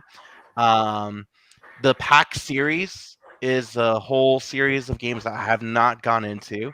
I've just done Pax Pamir. I probably will. I have PAX Renaissance. I probably will be doing other PAX games throughout the year, but I had a great one with PAX Pamir. I think it's great. Yeah, I think our our 3-player game was 45 minutes, and quite a few of that was double checking the rules and making sure we were playing correctly, if I'm not mistaken. Yeah. But yeah, we were playing it just fine. I did enjoy it. It was a really fast game. I think we found out that one of the big things you have to do in the game is play off of your opponents, which is really important in this game, because I was doing something and the other two, Espen and I forgot who we were playing with. Sig. Yeah, that's right. They were going back and forth against themselves, and they were just letting me do my own thing, and so Yeah. I ended up just jumping right forward Yeah. at the end there. But it also seems like it's a really good game at every player count, which is really great. So Yeah, so I've done it solo. I've done it most solo, actually. oh, And you the didn't tell me about that. How'd it go? The solo mode's fantastic. There's a whole separate deck of how the solo mode operates, and it's great. You definitely have that feel of the game, but it's still you're versing an AI, so it's not like you're versing multiple opponents, because that is where it really shines, when there are multiple opponents and you have to really like kind of outfox your opponents and stuff. It's great. It's mean. It's heavy on the player interaction. So yeah, that's Pax Pamir, second edition. Well, now that we've got you here, Squirrel, and you've got a list of 5, I am interested because now there's a wild card in in the kinks, right? Would love to hear what your number 4 is. Sure. So because I am just joining without a moment's notice, there's definitely no pictures for me, so I had to improvise, and I have a few pictures here. But my number 4 was briefly talked about, especially with Anthony, where it is now how old my son is, which is 2 years old as of this year. We've been playing quite a few more games, and I don't know if you were reading me in the comments, but we have established a collection of 7 or more games for him. And this is a picture of him right here, holding his own little meeple that my wife made for him. Nice. But Yeah, I don't want to show you a video on my phone, but I have a video of him playing Animal Upon Animal, the Dinosaurs edition. We have him playing Construction Yard, which is the game that Barrows you were talking about recently. Yep. But just being able to show my son something that I love and he loves it too, shows that he is going to grow up and we're going to play a lot of things together and we're just going to have a good old time. And just, as a father, it just makes you feel warm inside. And it's just, it's a good fuzzy feeling. So I'm looking forward to many more plays with him as he gets older. More fuzziness. Yes. More fuzziness. More fuzziness. I love it. I think playing with family is nice, but when you talk about playing with your, playing games and introducing board games to your children, there's just something special about it. Very much in this hobby. So I do think that stands out. So thank you for sharing. It sounds like a lot of shared experiences in that department. We may not have shared experiences on the remaining choices of games themselves, but I guess we will find out because Ryan, I believe you are up on. I am up, and mine was actually mentioned already today as an honorable mention by Anthony over there. My number 3 is the 2020 release that finally came about in 2021. Nidavellir. Holy smokes, this game. Nidavellir is also it's an auction. It's a drafting auction game where you are setting up these different combos of dwarves, and they all score completely differently. And you have in the game, you'll have like a couple of 5 different pogs, of which are your coins, right? Those are the pogs over there. And what you're gonna be doing is you're gonna be bidding for turn order to draft from those 3 areas on top of the stallion, the dragon, and the goblin. You'll be putting down those pogs face down, and then your 2 remaining pogs will go down on the bottom where it has the little notch over there in the bag. And what's going to go on is as you flip over the pogs, the player who has the highest one gets the pick first. However, one of the pogs that you have, which in this case, this guy has the 3, the green 3 over there, lets you exchange the 2 pogs you have on the bottom with 1 pog from the market. And they're all limited, right? The coins are all limited. The coins are all limited. I want to keep using pog, whatever. The pogs are all limited, okay? And they're finite as well, too. So what's going to happen is the 2 that you didn't use, let's say you didn't use in this example, the 2 and the 14, you would combine that value, look in the supply, and find the 16 pog. If the pog of 16 is there, you'll take it. Otherwise, you take the next available one in higher order. So you'll take the 17. If 17 is not there, you'll take the 18. And I think this goes up to 25. Where you're on the wrong one, I think. Yeah, there it is. And yeah, it's just it is a really interesting game where the points go up to the 300s, and it still tends to be a kind of a close game, which is kind of bizarre. It's on Board Game Arena. You can play it there. There's a great implementation there, and there's tons of different strategies you can do, absolutely tons, because of how the cards are coming out. You're trying to figure out what you're trying to do, and then when you collect a set of 5 different colors, you get a special dwarf from the special supply. And man, it is cool. The theme is totally tacked on and stuff, but man, it's such a fun set collection game. I adore this one. I was going to say this one I know on BGA. I need to actually play it properly with a through, because I didn't do that the first time. I liked what I saw, but I did not know what I was doing. So next time, I got the sense I'd really like this. I don't count the play that I kind of had as a play because it was not really a good playthrough, but the iteration looked good on BGA. I will say that. So that one definitely stands out to me as one that I need to get in the books for this year. You should. Yeah, let us know. Yeah, not a problem. If we can do that one. We continue that trend though, and I think I gave a spoiler. Accidentally clicked something, so you kind of know what the next one is. So I'm gonna bring it up and let you talk to it. Sweet. And actually, it looks like we got some jumping around here. I apologize too that got pet in advance. So, Board Game Dad's here. Anthony, want to talk about collaboration? So yeah, one of the cool things I got to do this year with my infantile channel over on YouTube, Board Game Dads, was do a lot of cool collaborations. Now that includes, I've obviously already mentioned Eric. He's on most videos with me, but it includes you guys as well, because we've done this a couple times. And in addition to that, I had the opportunity to collaborate and have a lot of these awesome content creators on my channel, all talking about different stuff, different holidays for board games and things like that. I think I have everybody here. If I miss someone, I apologize. But real quick, we've got from top left, we've got Andy from Board Game Blitz, Brent Sanderson from the gaming Portal Gaming podcast in Connecticut. Got Bethany of Ryan and Bethany Play Games, Callie from the Arizona Game Mom over on Instagram. Our biggest fan, Evan Diesel, who can be found on Board Game Breakfast and his own channel as well with his son. Jordan Plays Blue. And then under that, we've got Jen, the board game librarian. In the middle there, Andrew Smith from the Family Gamers. A good friend now, collaboration, Ryan Billingsley of dadsuggest.com. Dr. Clara Barker, and also Matthew McCack of This Is Room 51. And all of these people were so awesome to work with. I really had to get over a little bit of an anxiety thing in reaching out to people. And so I was sort of proud of myself for accomplishing that this year, and was very happy to get responses and be able to share some stuff with these fellow wonderful humans, who I like to call. And it was very exciting. I hope to do even more of this next year. That if I do this slide again, I want to not be able to fit everybody on it. So that's one of my goals for 2022. More collabs.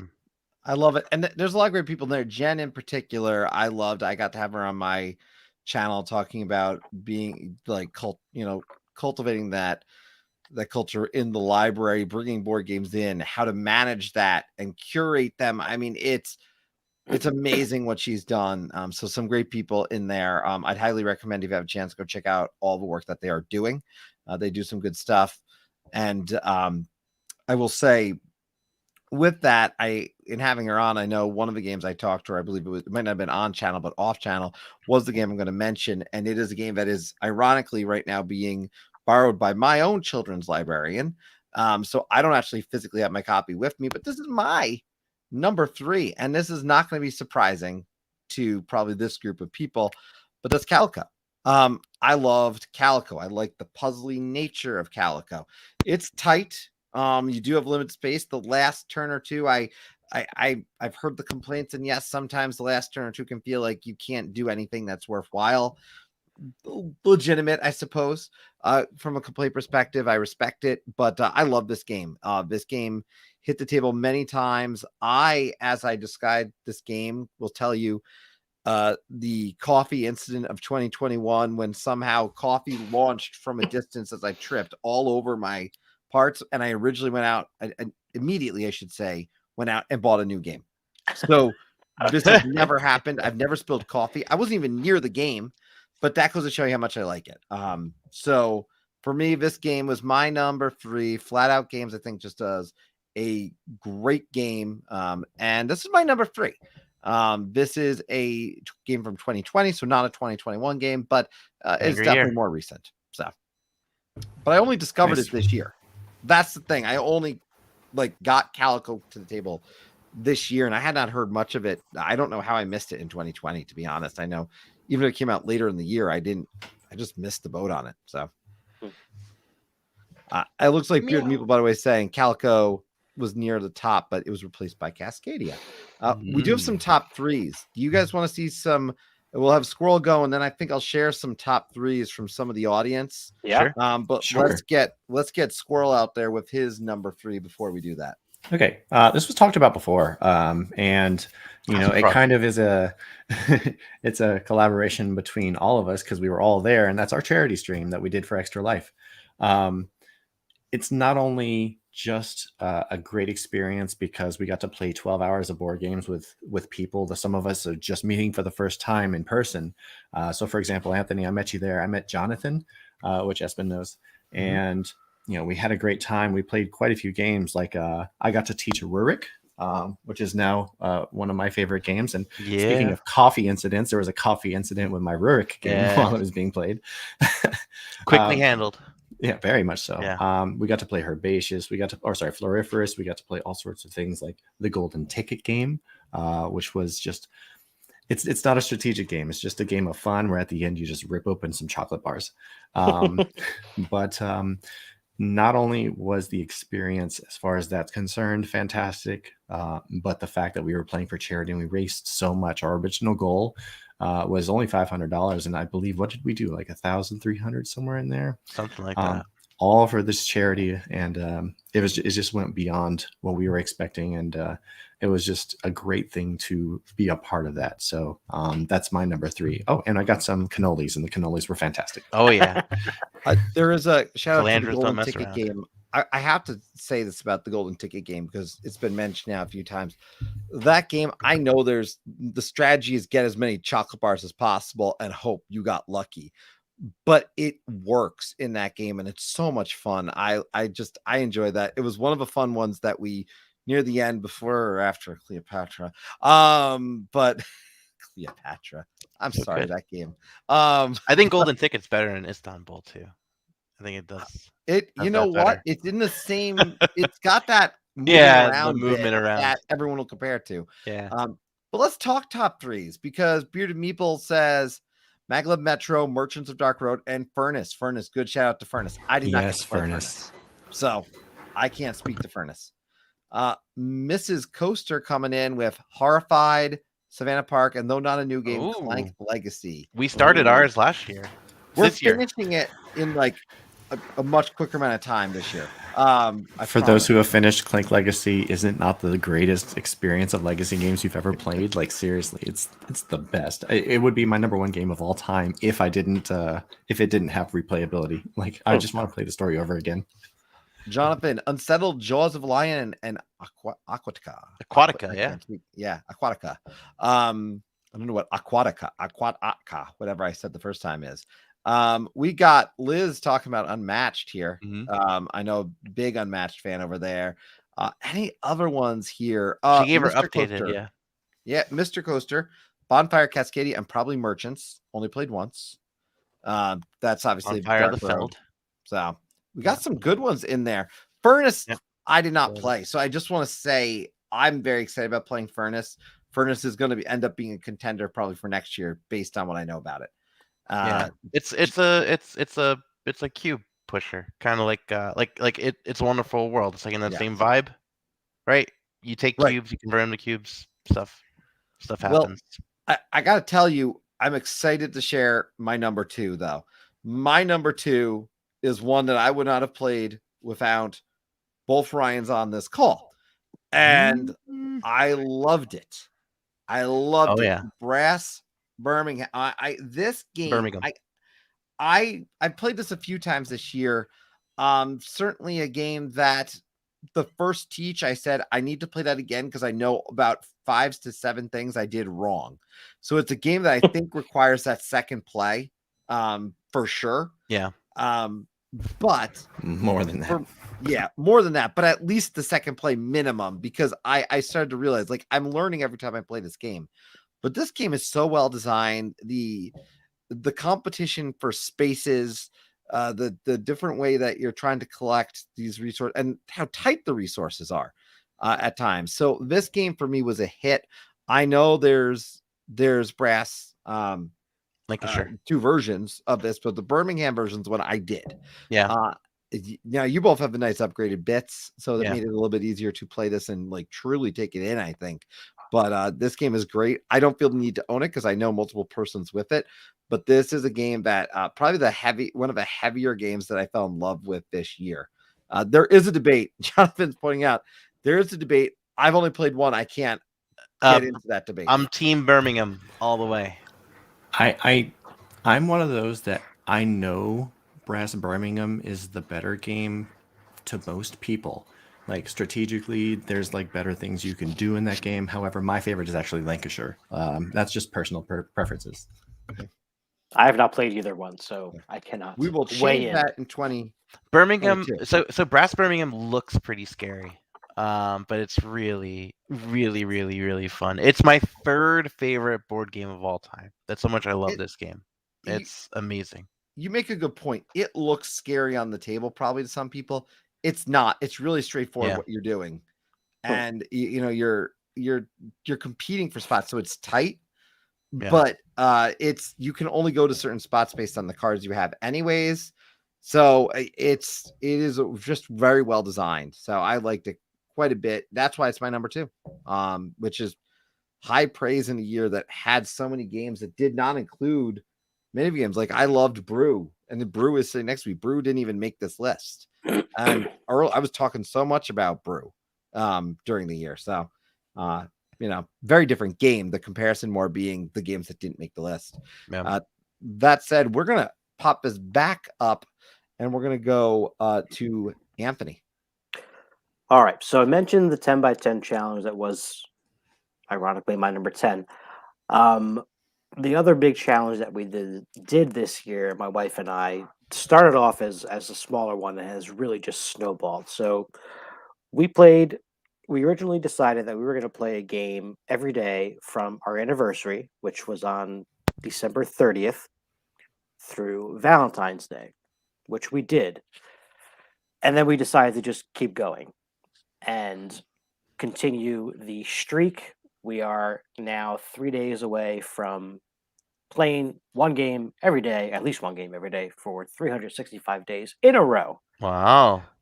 Now, granted, there are some very short games on this list because sometimes you ain't got time. So, you know, a little roll and write or Past the Pandas comes out just to get that game in. But I got to say, really proud of us on this one. We made it through some challenges in getting this streak, in continuing the streak. Not least of which was the birth of our second child. So we did play games through that. Through a couple days after that, a visit back to the emergency room, and our my wife's sister on our way out the door said, "Wait, don't forget to take a game with you." We were like, "Oh man, we almost forgot to pack a game for the emergency room," but we played on that hospital bed that night as well. And you know, this is not spoiling too much, but my number one pick involves me being out of state for quite a while. And again, thanks to the miracle of remote gaming, we were able to continue the streak even though we were hundreds of miles apart. So that's the streak. It is almost over. We are sort of on the fence on what to do afterwards. I think we are going. So on the 30th, it's a whole year. New Year's Eve, we're obviously going to want to probably play a game, and New Year's Day, we'll probably play a game too. But then I said, I think we need to take a scheduled day off. Otherwise, it'll be this beast that just cannot be contained, and I don't want it to become a chore and not a joy anymore, right? And there were times throughout the year where it might have felt that way, and I don't want that to be like, you know, tip the scales in the other direction. That would be just an awful thing to happen. So possibly January 2nd might be no gaming day. We'll see. Well, next year is a leap year, right? So you're good. You can still do 365. That's true. That's true. Well, I have to know what congrats game. Congrats to you and your wife, by the way. I saw her walk in the background. Oh yeah, she probably heard me talking about the streak. If you don't mind me asking, do you remember the actual name of the game on your child's birth date? I can find that out for you pretty easily, actually. I was going to ask about the hospital bed. What Lauren, game do you have the book?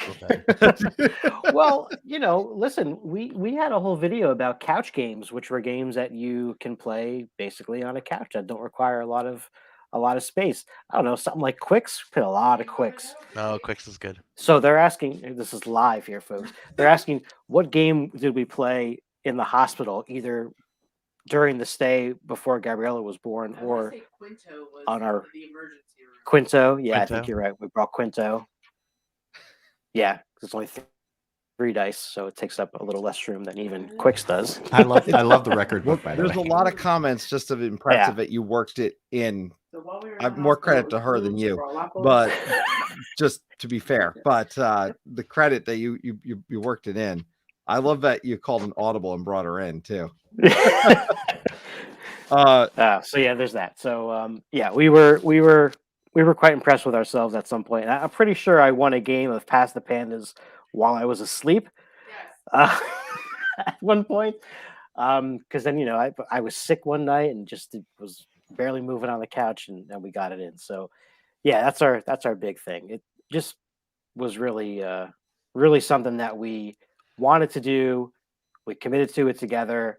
And anytime there was one of us who was like kind of feeling like it wasn't going to happen, the other one of us was like, "Let's go! Got to play the game. Got to get it in," and we did it. So yeah. Well, That's awesome. we're on our path to our number ones. Before we get there, we got 2 Ryans to get through. So I want to go first to you, Espen. Yeah. And then we'll pop over. We've got all those number ones. I'm gonna ask the audience biggest surprise game. So if you're hanging out, but still, thank you. Some of you've been here the entire time. What's your biggest surprise of the year? Is what I'd pose out to you in the audience in the comments. Would love to hear what that comes up. What games come up there. But Espen, what do you got for your number 2? All right. Talking back about some boring looking games again. My next 2 are gonna be just boring looking games, so bear with me, guys. This one is an Uwe Rosenberg game that Squirrel taught me this year, and I adored it so much so that it is either going to be my second or third favorite Uwe Rosenberg game. Period. My first is Agricola. Not everyone agrees, but mine is Agricola. My second or third favorite, my second choice is Hallertau, which came out last year. Yeah, like I said, it looks boring. It's not as exciting as 365. But don't worry, because next year you're going to be playing this, I'm sure. Maybe not. But in this game, you are raising a farm because it's an Uwe Rosenberg game, right? You're running a farm. But what's really interesting about this game, it's not as punishing as Agricola is with like the feeding of the people, or Caverna in that case, where you have to feed your people and all that stuff. You also get to make some interesting choices based off of cards that are given to you, and that's always been one of my favorite things about Agricola, is determining what route you want to go to based off of what occupations or minor improvement cards you have in the beginning of the game. And with Hallertau, this is all cards throughout the game. You get cards in the beginning, you get cards throughout, you get cards at the end. They score you points at the end. They do different bonuses. You can have a nice engine going on based off the cards you actually play.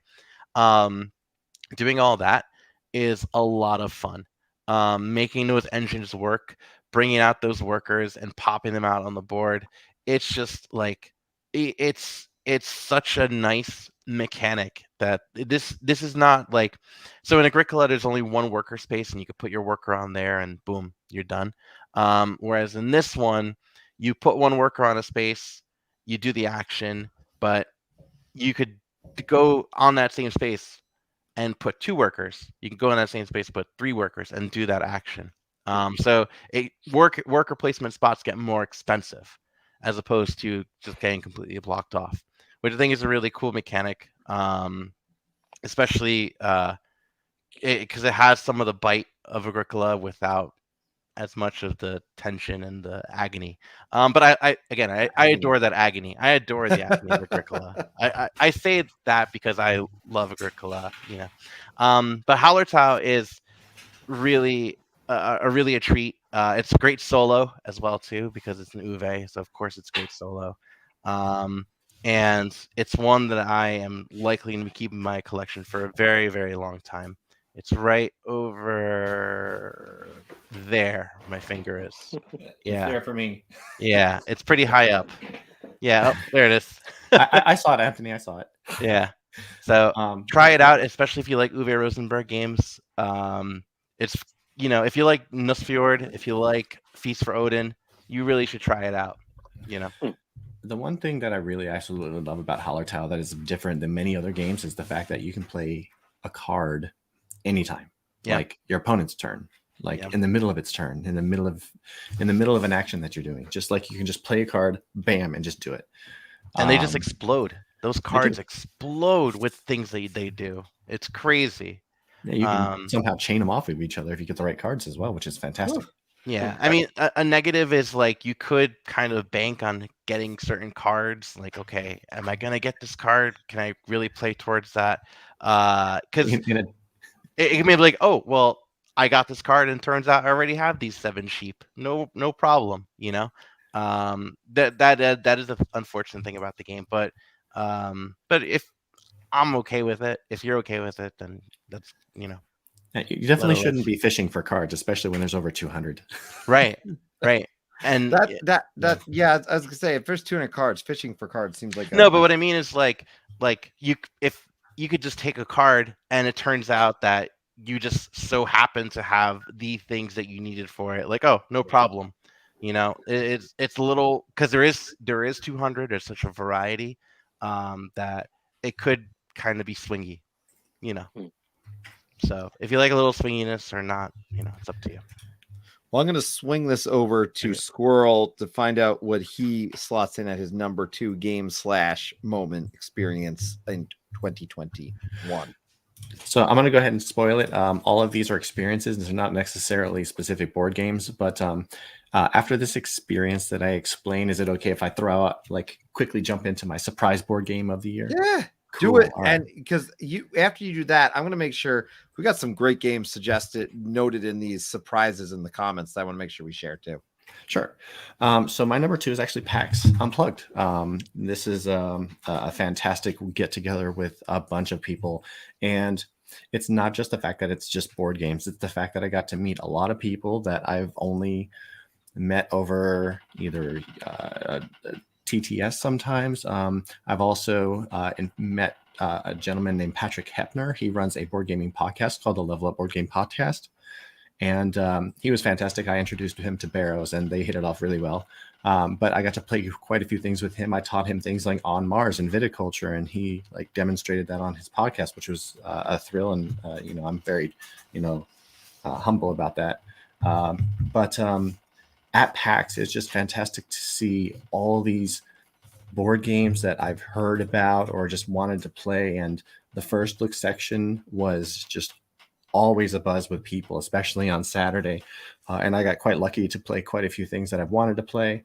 I got to see Barrows at his booth. I brought him some water and some snacks because he was so hungry. There was let me find the picture of it, but there was the giant, there it is. They had the Everdale tree. And you got to take pictures within it, which was fantastic. That's me. That's cool. In the shadow part of it.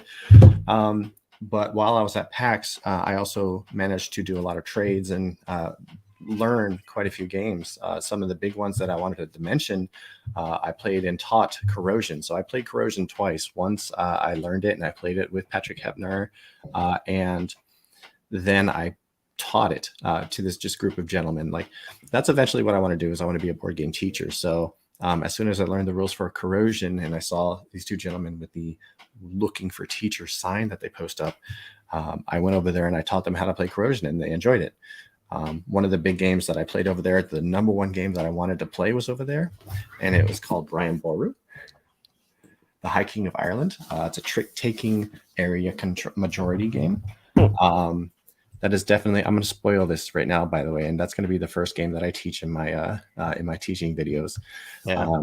But I played that 3 times while I was at PAX because I loved it so much. I waited for half an hour for a group to finish the game so I could jump in and play it, and I got to play it, and it was just fantastic. It was everything I wanted and more in a game like that. I'm not huge into trick-taking games, but this one caught my eye, and I'm just glad that I got to play it. I also got to play this little gem while I was there. And it is a very, very fast, very simple engine building game with bidding involved. And it worked out really, really, really well. It's like Nidavellir mixed with engine building. So I think, Espen, I think you'll like it because I know you like Nidavellir, obviously by your... I think it's okay. Yeah, I think it's okay. It's okay. It's just your number. What was it? My number 3. But just PAX Unplugged. Barrows, thank you very much for allowing me to stay in your room with you each of those nights, and for helping me haul my 5 giant boxes of games. I got a good workout from those things. Yeah, you did. You also got a game from me for that, so thank you very much. That's true. It is sitting over there, but it is fantastic. Yeah. And I'm For sure those that don't know, I found his Grail game that he wanted to play with his kids. It was a Weapons and Warriors Castle Combat set. So I managed to find that and get it for him. Yes. But just PAX Unplugged, I wish to go every year, and it's just, I love it. It's fantastic. Well, I would say we do have some good surprises in here that I want to highlight too. Beard Meeble says biggest surprise was Whirling Witchcraft. Heard great things about that one. Never heard Yep, of that yep. one. That sounds fun though. Yeah, that I heard really great things. Jonathan saying 18 holes, a small golf type game from Kickstarter, different clubs of different patterns, and you try and find your way to the hole. Surprisingly fun. It does and seem that silly. way. Yeah. That sounds cool. Mr. Coaster says Bonfire. Heard good things, but really enjoyed working the efficiency puzzle and playing it a lot solo. So that's that one. I've heard about that one. Of course, I knew this would come up somewhere. Micro Macro. I saw this being played all over the con too. So this was getting busted out quite a bit. Backbreaker. Oh my goodness, yes. At the con, there was nobody sitting playing that game. They were standing, they were just like leaning over a table. Bomb Squad Academy for Liz. Push your luck game in a gold diamond, and it's just collecting dust. This sounds interesting. I love Diamonds. That's a great game. So that this is better. I've never heard of this. I'm really interested to check this out. Well, so thanks for that. We have one other surprise, and that was the amount of money I spent on crowdfunding. A bunch of people talking about how much I spent. Some people spent a ton. It sounds like in the comments. The one thing I will say is we've spent plenty of time on this channel. All of you have been here. I want to say thank you. A lot of videos. I think we were around 55 this year. I know we're probably going to double that next year on the channel minimum because we've got a lot of great content coming, more video on that and what is coming. I won't say it all right now, but I'm very excited about where we're going with this. I do want to kickstart the fact that we're going to go into our number ones and we're going to go right back to you. Actually, let's go to Squirrel on this one. Then we'll go to Espen, then hit you up, Anthony. Your number one moment / game. If you had to pick a game, I know you didn't potentially plan it, but if you got a game that's your number one, throw it at us. Well, it's not my number one, but it is the surprise that I was talking about and you asked for.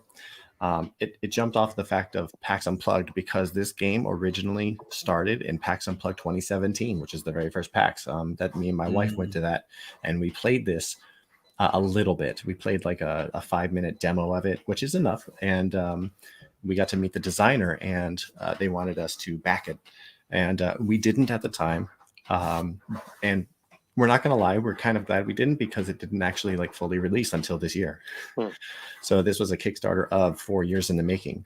But when it finally came out this year, we grabbed it, and it was this game right here. Seize the Bean. You might not know what it is. Back in 2017, I played almost every deck builder I could find. That was about 80 of them. Because it was my favorite mechanic, and I wanted to write reviews on the 80 deck builders, which I kind of did, and I can't find it anymore. But Seize the Bean was a deck builder where you are a coffee barista in, I want to say Belgium? I don't remember. But it's a deck building game where you are building up resources. You actually have little components like coffee cup that you scoop to take out coffee beans. You have little sugars, you have little things like that, and you're building up your barista, and you're trying to attract customers of a certain type. Like you can attract music celebrities, and what they would do is they would build up the hype. In other words, more customers come to you. You could build up the hipsters who want a specialty kind of coffee, but if you do, they build up the reputation of your store. In other words, they give you additional benefits and more rewards and happiness. But the end of the game is whoever has the most happiness across everything. And it sounds interesting, but there are different kinds of people that you can put in. Like you're only supposed to put in 4 different kinds of customers at a time, and there's like 24 with the Kickstarter version, so you can have multiple different combinations or varieties of them that you wish. But that was the biggest surprise for me, was the fact that it actually came out like after 2.5 to 3 years of trying to follow it and see what's going on. Nothing was happening, and just all of a sudden I was like, hey, it's out, by the way. So that was a big surprise for me. So there you go. Awesome. That one sounds fun. I always like a good coffee. I'm always looking for a good coffee game too. It's like I don't know. I just like that theme. Coffee's good. Yeah, coffee is good. With that, you might need coffee sometimes when you watch a longer video. So I do want to say thank you to people who do stick around here with us tonight. We're going into our number ones. I actually, let me jump over because I've got your stuff queued up here, Ryan. Espen, I should say. What's your number one for 2021? Me? Yeah, you. All right, cool. Start with you. So like I mentioned before, it's just gonna get ugly, and this is pretty ugly. But I want to talk to you about the 18xx games I played this year, because holy moly, I played a lot of them this year, and all online. 4 of them have struck me wild. One of which was 1846, which Tom Lehman did. He's the guy who did Race for the Galaxy, and that game is currently my favorite 18xx title. I love it that much. It's really, really great. 1860 is a great 2-player one. 1882 is a really quick one that usually ends in bankruptcy. And 1862 is one you can play solo. And wow, so I played my first 18xx game last year. And for those of you that don't know, 18xx are games that are set in the 1800s, where you get to be train barons and you get to be the ugly people that buy stock in different train companies and lay down track and cause misery and steal all this money and from your embezzle it from your company and put it into your own pocket. And it is fantastic. It's such a fun system. It's such an evil theme. And the whole genre started in the early, the late 70s, early 80s. And the games have been iterated since. I played my very first last year in June, and I've been playing them nonstop on this site called 18xx.games. And Jonathan chimed in. He's been playing a lot of them with me, actually. 46 is great. You guys should, if you do want to try this, first of all, it's like I said about brass.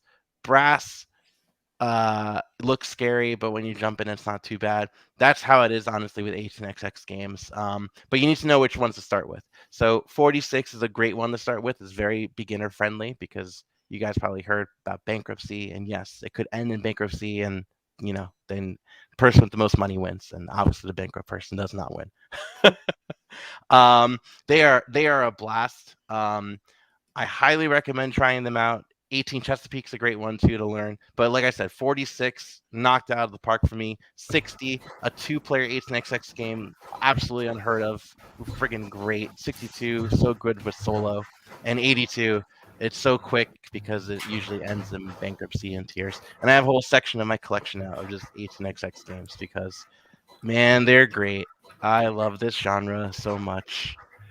I know you were big into 1846 because as soon as you played it, I think in the third or fourth quarter of the year, you immediately switched out the number 10 game of your 10 by 10 with it and finished it like within that month. Yeah, I was like, you know what? This game is worthy of a 10 by 10. Let me get, and I already surpassed it. I think I'm on play 16 right now. I absolutely adore 18xx games, and everyone should try them at least once, or at least something similar. Well, one thing I know that was tried this year, in particular, Anthony, you got a chance to get out and get to events. I believe your experience this year, obviously, you've split this essentially 50-50. What do we got? Event or game here for your number one? This is an event. This was the best event for me of the year for sure. And again, I alluded to this talking about the streak earlier. Even though my wife was not able to join me at this particular event, we did get some remote gaming in. But this event is the Dice Tower Retreat. It is a retreat, not a convention. Biggest difference is, well, 2 big differences really. Number of people, first of all, you're talking like 150, 175. So it's like a wedding size. And there are only games being played. There's no vendors. You're not selling anything. You're not buying anything. It's just gaming. The Dice Tower has curated a library that has, I think, a little over 1,600 games now. The room that it's set up in is a giant, ballroom at a hotel, and everyone is there for the same reason. Everyone is there to play games, and that's it. And it's just, we talked a little bit about how PAX has this, a nice feeling of everybody's there for the same reason. This is that, like, multiplied, because everyone is there for just the reason to play these games. And I got to play so many cool games. I got to meet so many new people. There were a couple of people who recognized me from being on some board game breakfast things on the Dice Tower, which was a first for me, which is really cool as well. And this is just, I can't describe what it is to walk into this room and see these wall to wall games, any game you could possibly think of.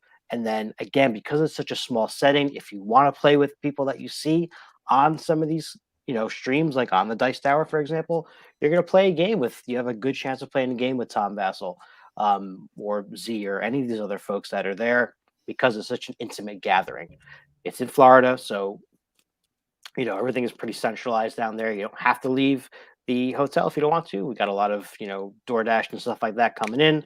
The only thing I will say that gets rough, and this is, for conventions too, you kind of forget what time it is sometimes, and it's 10:30 at night, and you're like, oh man, I never ate dinner.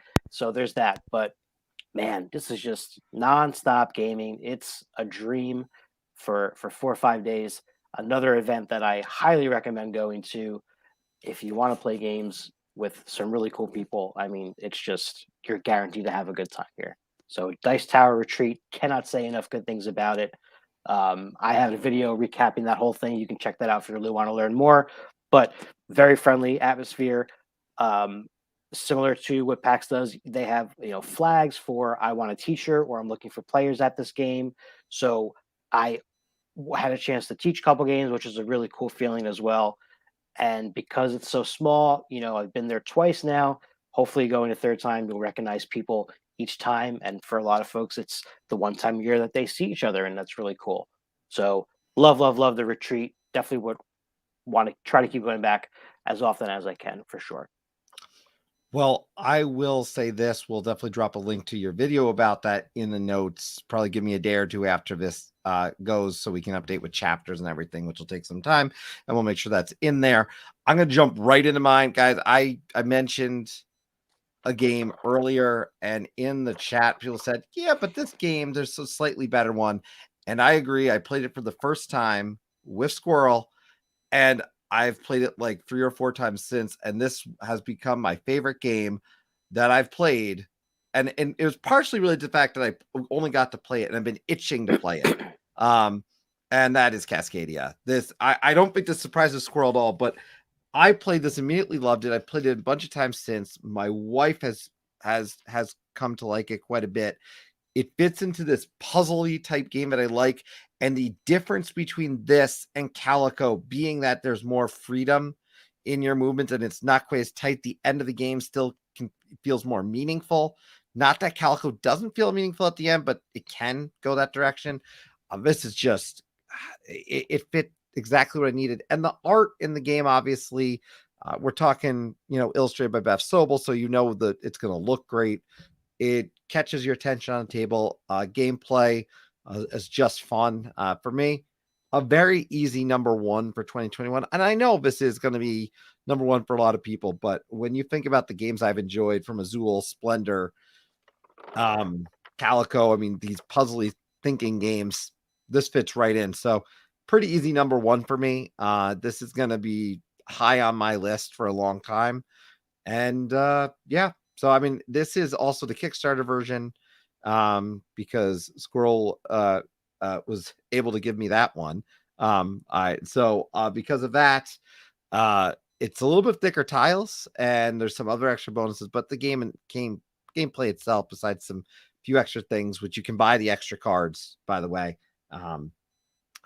this game did it for me. So if you're the type like me, though, you like those puzzle games, I think this is just going to really nail it. Cascadia, definitely high. Calico still high. I want to be really clear about that. It was my number 3 in terms of it, but these were all this year. Let's see next year, and let's see where I go when I look next month or two at my top 50 or so games where all these fall calico will not be ever surpass this one. So, and I agree, Mr. Coaster saying looks gorgeous on table, and it is fun to play. We also got, this is a Christmas gift, and I haven't a chance to play it yet. You'll love it. I think, at least that's my opinion. But Yeah, I need to play this. So I really like before this game going too. before going to PAX, I literally asked you what kind of games that you like to play, and you said puzzles and what did you say? You said something about like spatial games. spatial, Yeah, you said I spatial love puzzles. spatial awareness, like And- puzzle games, and Yeah. that partially because, and we've got a nice surprise, by the way, coming up. We've got a really short list. We all pulled some very important people in our lives, just so you know, and you're going to see some other games that people in our lives have picked out. And one of those people in this case was my wife.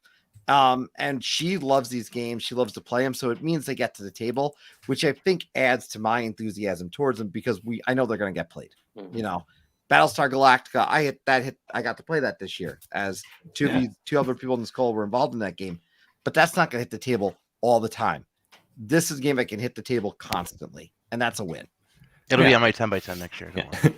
When you said puzzle spatial, I immediately thought of this game. This was the number one game I thought of when you said that, and I said, "Did you play this yet?" And you said no, and I said, "Well, I'm ringing it." Yep. And we played it, and I'm glad we did. So I hope you are. Obviously, you're enjoying it. So Yes, very much so. I do want to quickly, do you have a number one that you want to share from a moment perspective there? I do.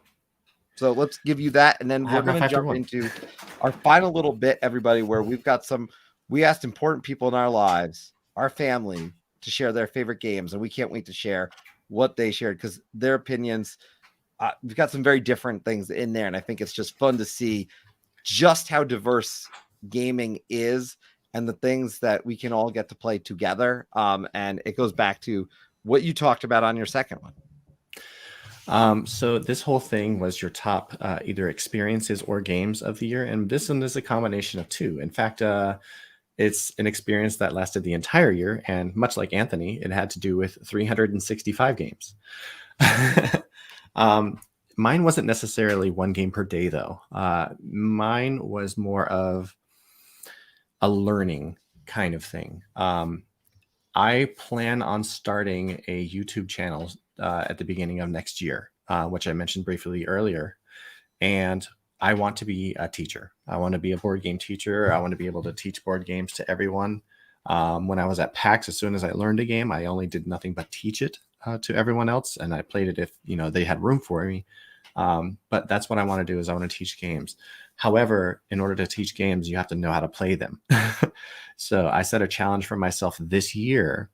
And the challenge is exactly as this. It is play 365 unique titled games that have a minimum play time of 30 minutes. So like, I didn't want to just play a 5-minute game of Yahtzee and be like, oh, that's it. No offense to Anthony, because I know, Wow.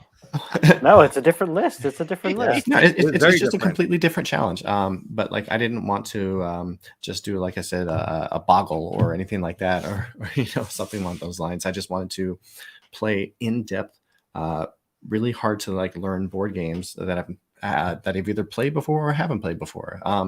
The good thing about this list is I learned that a lot of games are the same. A lot of the games also have like very minute details that are different than each other. And because of that, I was able to learn rules quicker.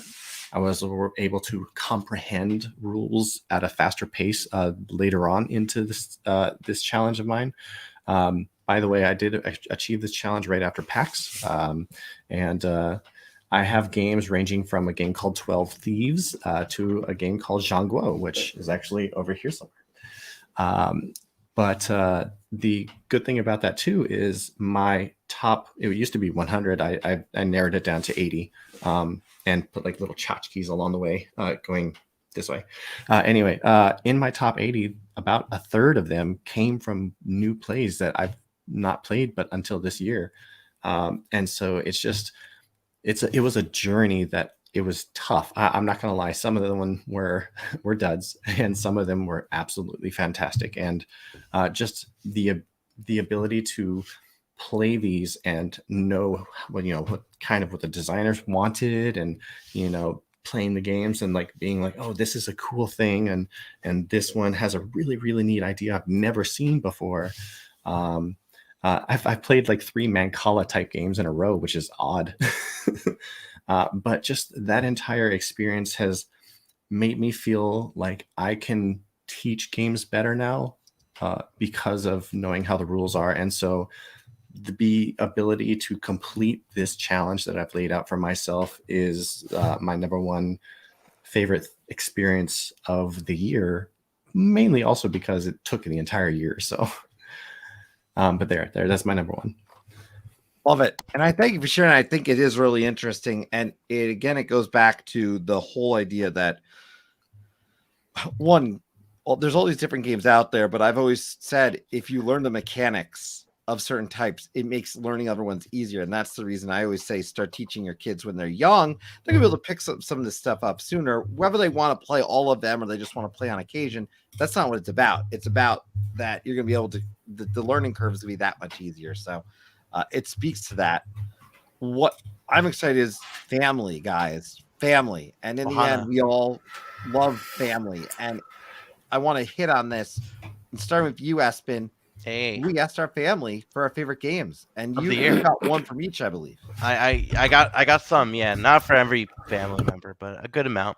So I played with my wife this year. We played Ticket to Ride Europe 15th Anniversary Edition, and it's much nicer. It's the same game, but it's much nicer. Nicer pieces. It's adorable. My son, he's 3 years old. His favorite game this year was Go Away Monster, which is a bag building game where you're pulling pieces of your room and laying them out. And if you grab a monster, you yell, "Go away, monster," and you toss it. So that's Go Away Monster. My dad, who not hates, but doesn't like board games as much as I like board games. He'll find ways to sabotage board games. This one, though, he adored. This one's called Hollywood Golden Age. And I think he adored it mostly because of the theme. Hollywood Golden Age is a reimplementation of a Reiner Knizia game called Dream Factory, where you are building movies and collecting and trying to get money, but it's all a blind auction game, and the economy is all limited. So whatever money you spend to purchase the winning auction, the winning bid, the money gets divided evenly amongst the other players. So if I end up winning for 10 grand, this particular actor, then the remaining the 3 or 4 players will get 10 grand split up amongst them. It's a really interesting mechanic. I mean, Knizia is an auction guy. Come on, he's the king at that. My sister played Baron Park, and Baron Park is an amazing tile layer game. It's one of my favorite, if not favorite. It's between that and Patchwork. Ask me what day of the week it is. And then, it's just great. You're laying down tiles and building your own Bear Park. I guess that's a thing. Bear Parks. And then finally, Cockroach Poker. So I am awful at Cockroach Poker. Cockroach Poker is a game. It's a bluffing game where there's only one loser. And for a majority of the games I've played, I've always been the one loser because it's a set collection game where you don't want to collect the sets. And I found one player who is worse than that, and then it's my brother, and he is now the Cockroach Poker dud king as well. So Cockroach Poker is great. It's a great silly bluffing game. It's like $8. Go buy it. It's great. Can't recommend it enough. Love it. Love it. Love it. We're going to head right on over with family picks now over to the Batista family. And all right. So yeah, a couple of crossovers here. I didn't tell Lauren what was on my list until she mentioned something that was. I said, yeah, I had that one too. So there's a couple crossovers here. Pax Unplugged for pretty much the same reasons we've all said, which is good to have a big convention experience after being away from people for so long. The Streak, which obviously she was an integral part of, so there's that.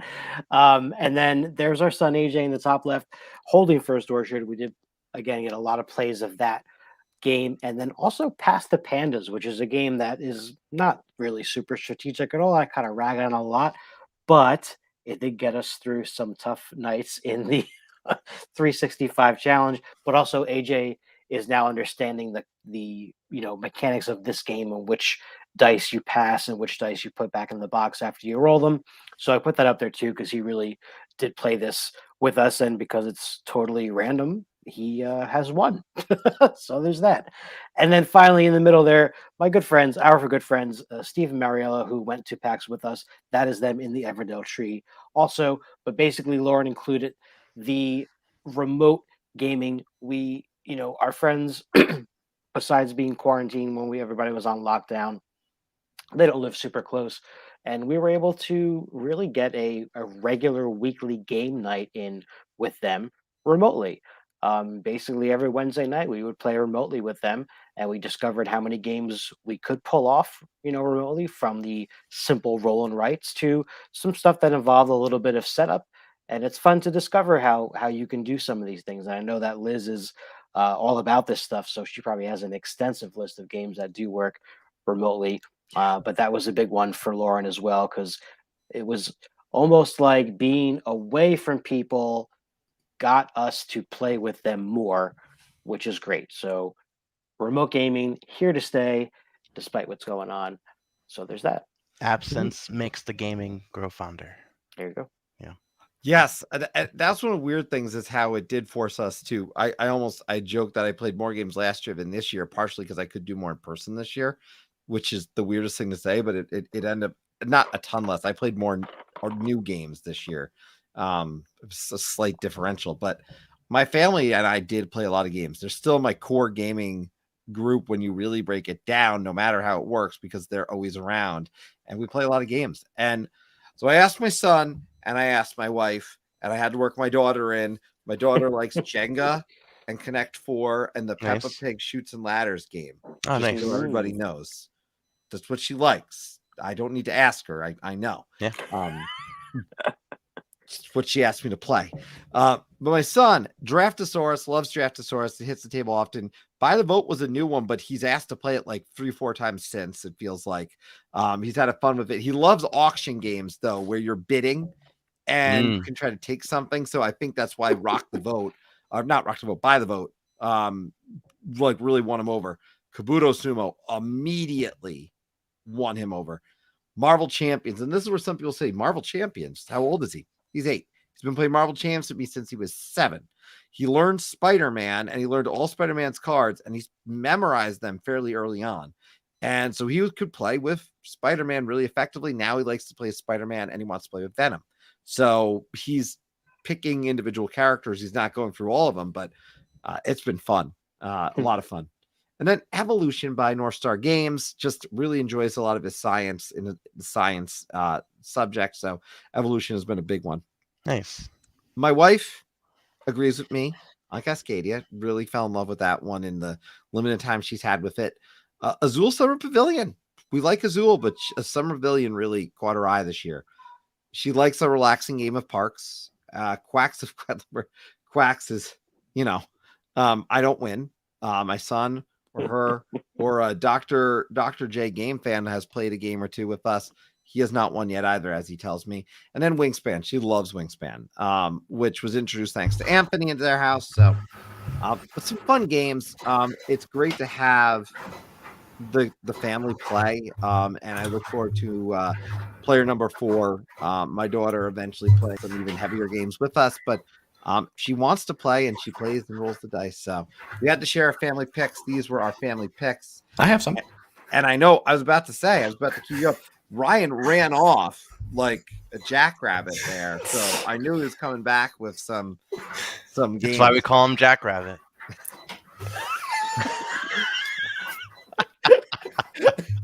Thanks. Sorry, Squirrel. No, that's okay. So I have 2 members of my 3, but one's a dog, and they love playing, tug of war. Me too. But my kid, again, as mentioned in my number 4, he started really playing games this year, and the very first one that he learned was this one right here. It's called Hannah Honeybee from Haba. Mm-hmm. You basically just roll a die and you pick the flower and you put it in the honey pot. or sorry, the beehive, and it comes out as honey, and you put it in the jar, and that's it. But it's color recognition and things like that. But ever since then, the number one game he's wanted to play is Animals Upon Animals Dinos. Good choice. He loves Animals Upon Animals, and so like I started collecting them all.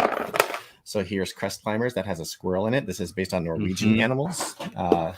There is also Building Site. This is the one that Barrows you were talking about. And I have plenty more downstairs, especially Animals Upon Animals. There's 3 more down there, but I'm not going to worry about that too much. But my wife and I got to have a retreat for our anniversary and our 4-year anniversary, and we went to a log cabin and we played a bunch of games. We played quite a few games that she's not played before, but between all of them, she always goes to this one when she plays with me. Her favorite game to play with me is Clank. Clank is just the ultimate like deck builder where you can pretty much do what you want. Go down, get an artifact, and come back up. We have everything in here. In fact, this box is probably about like 12 pounds right now because of all the extra content that I have in it. All the expansions and all that fun stuff. On top of that, she also loves, oh, actually, I didn't pull it down, but ham.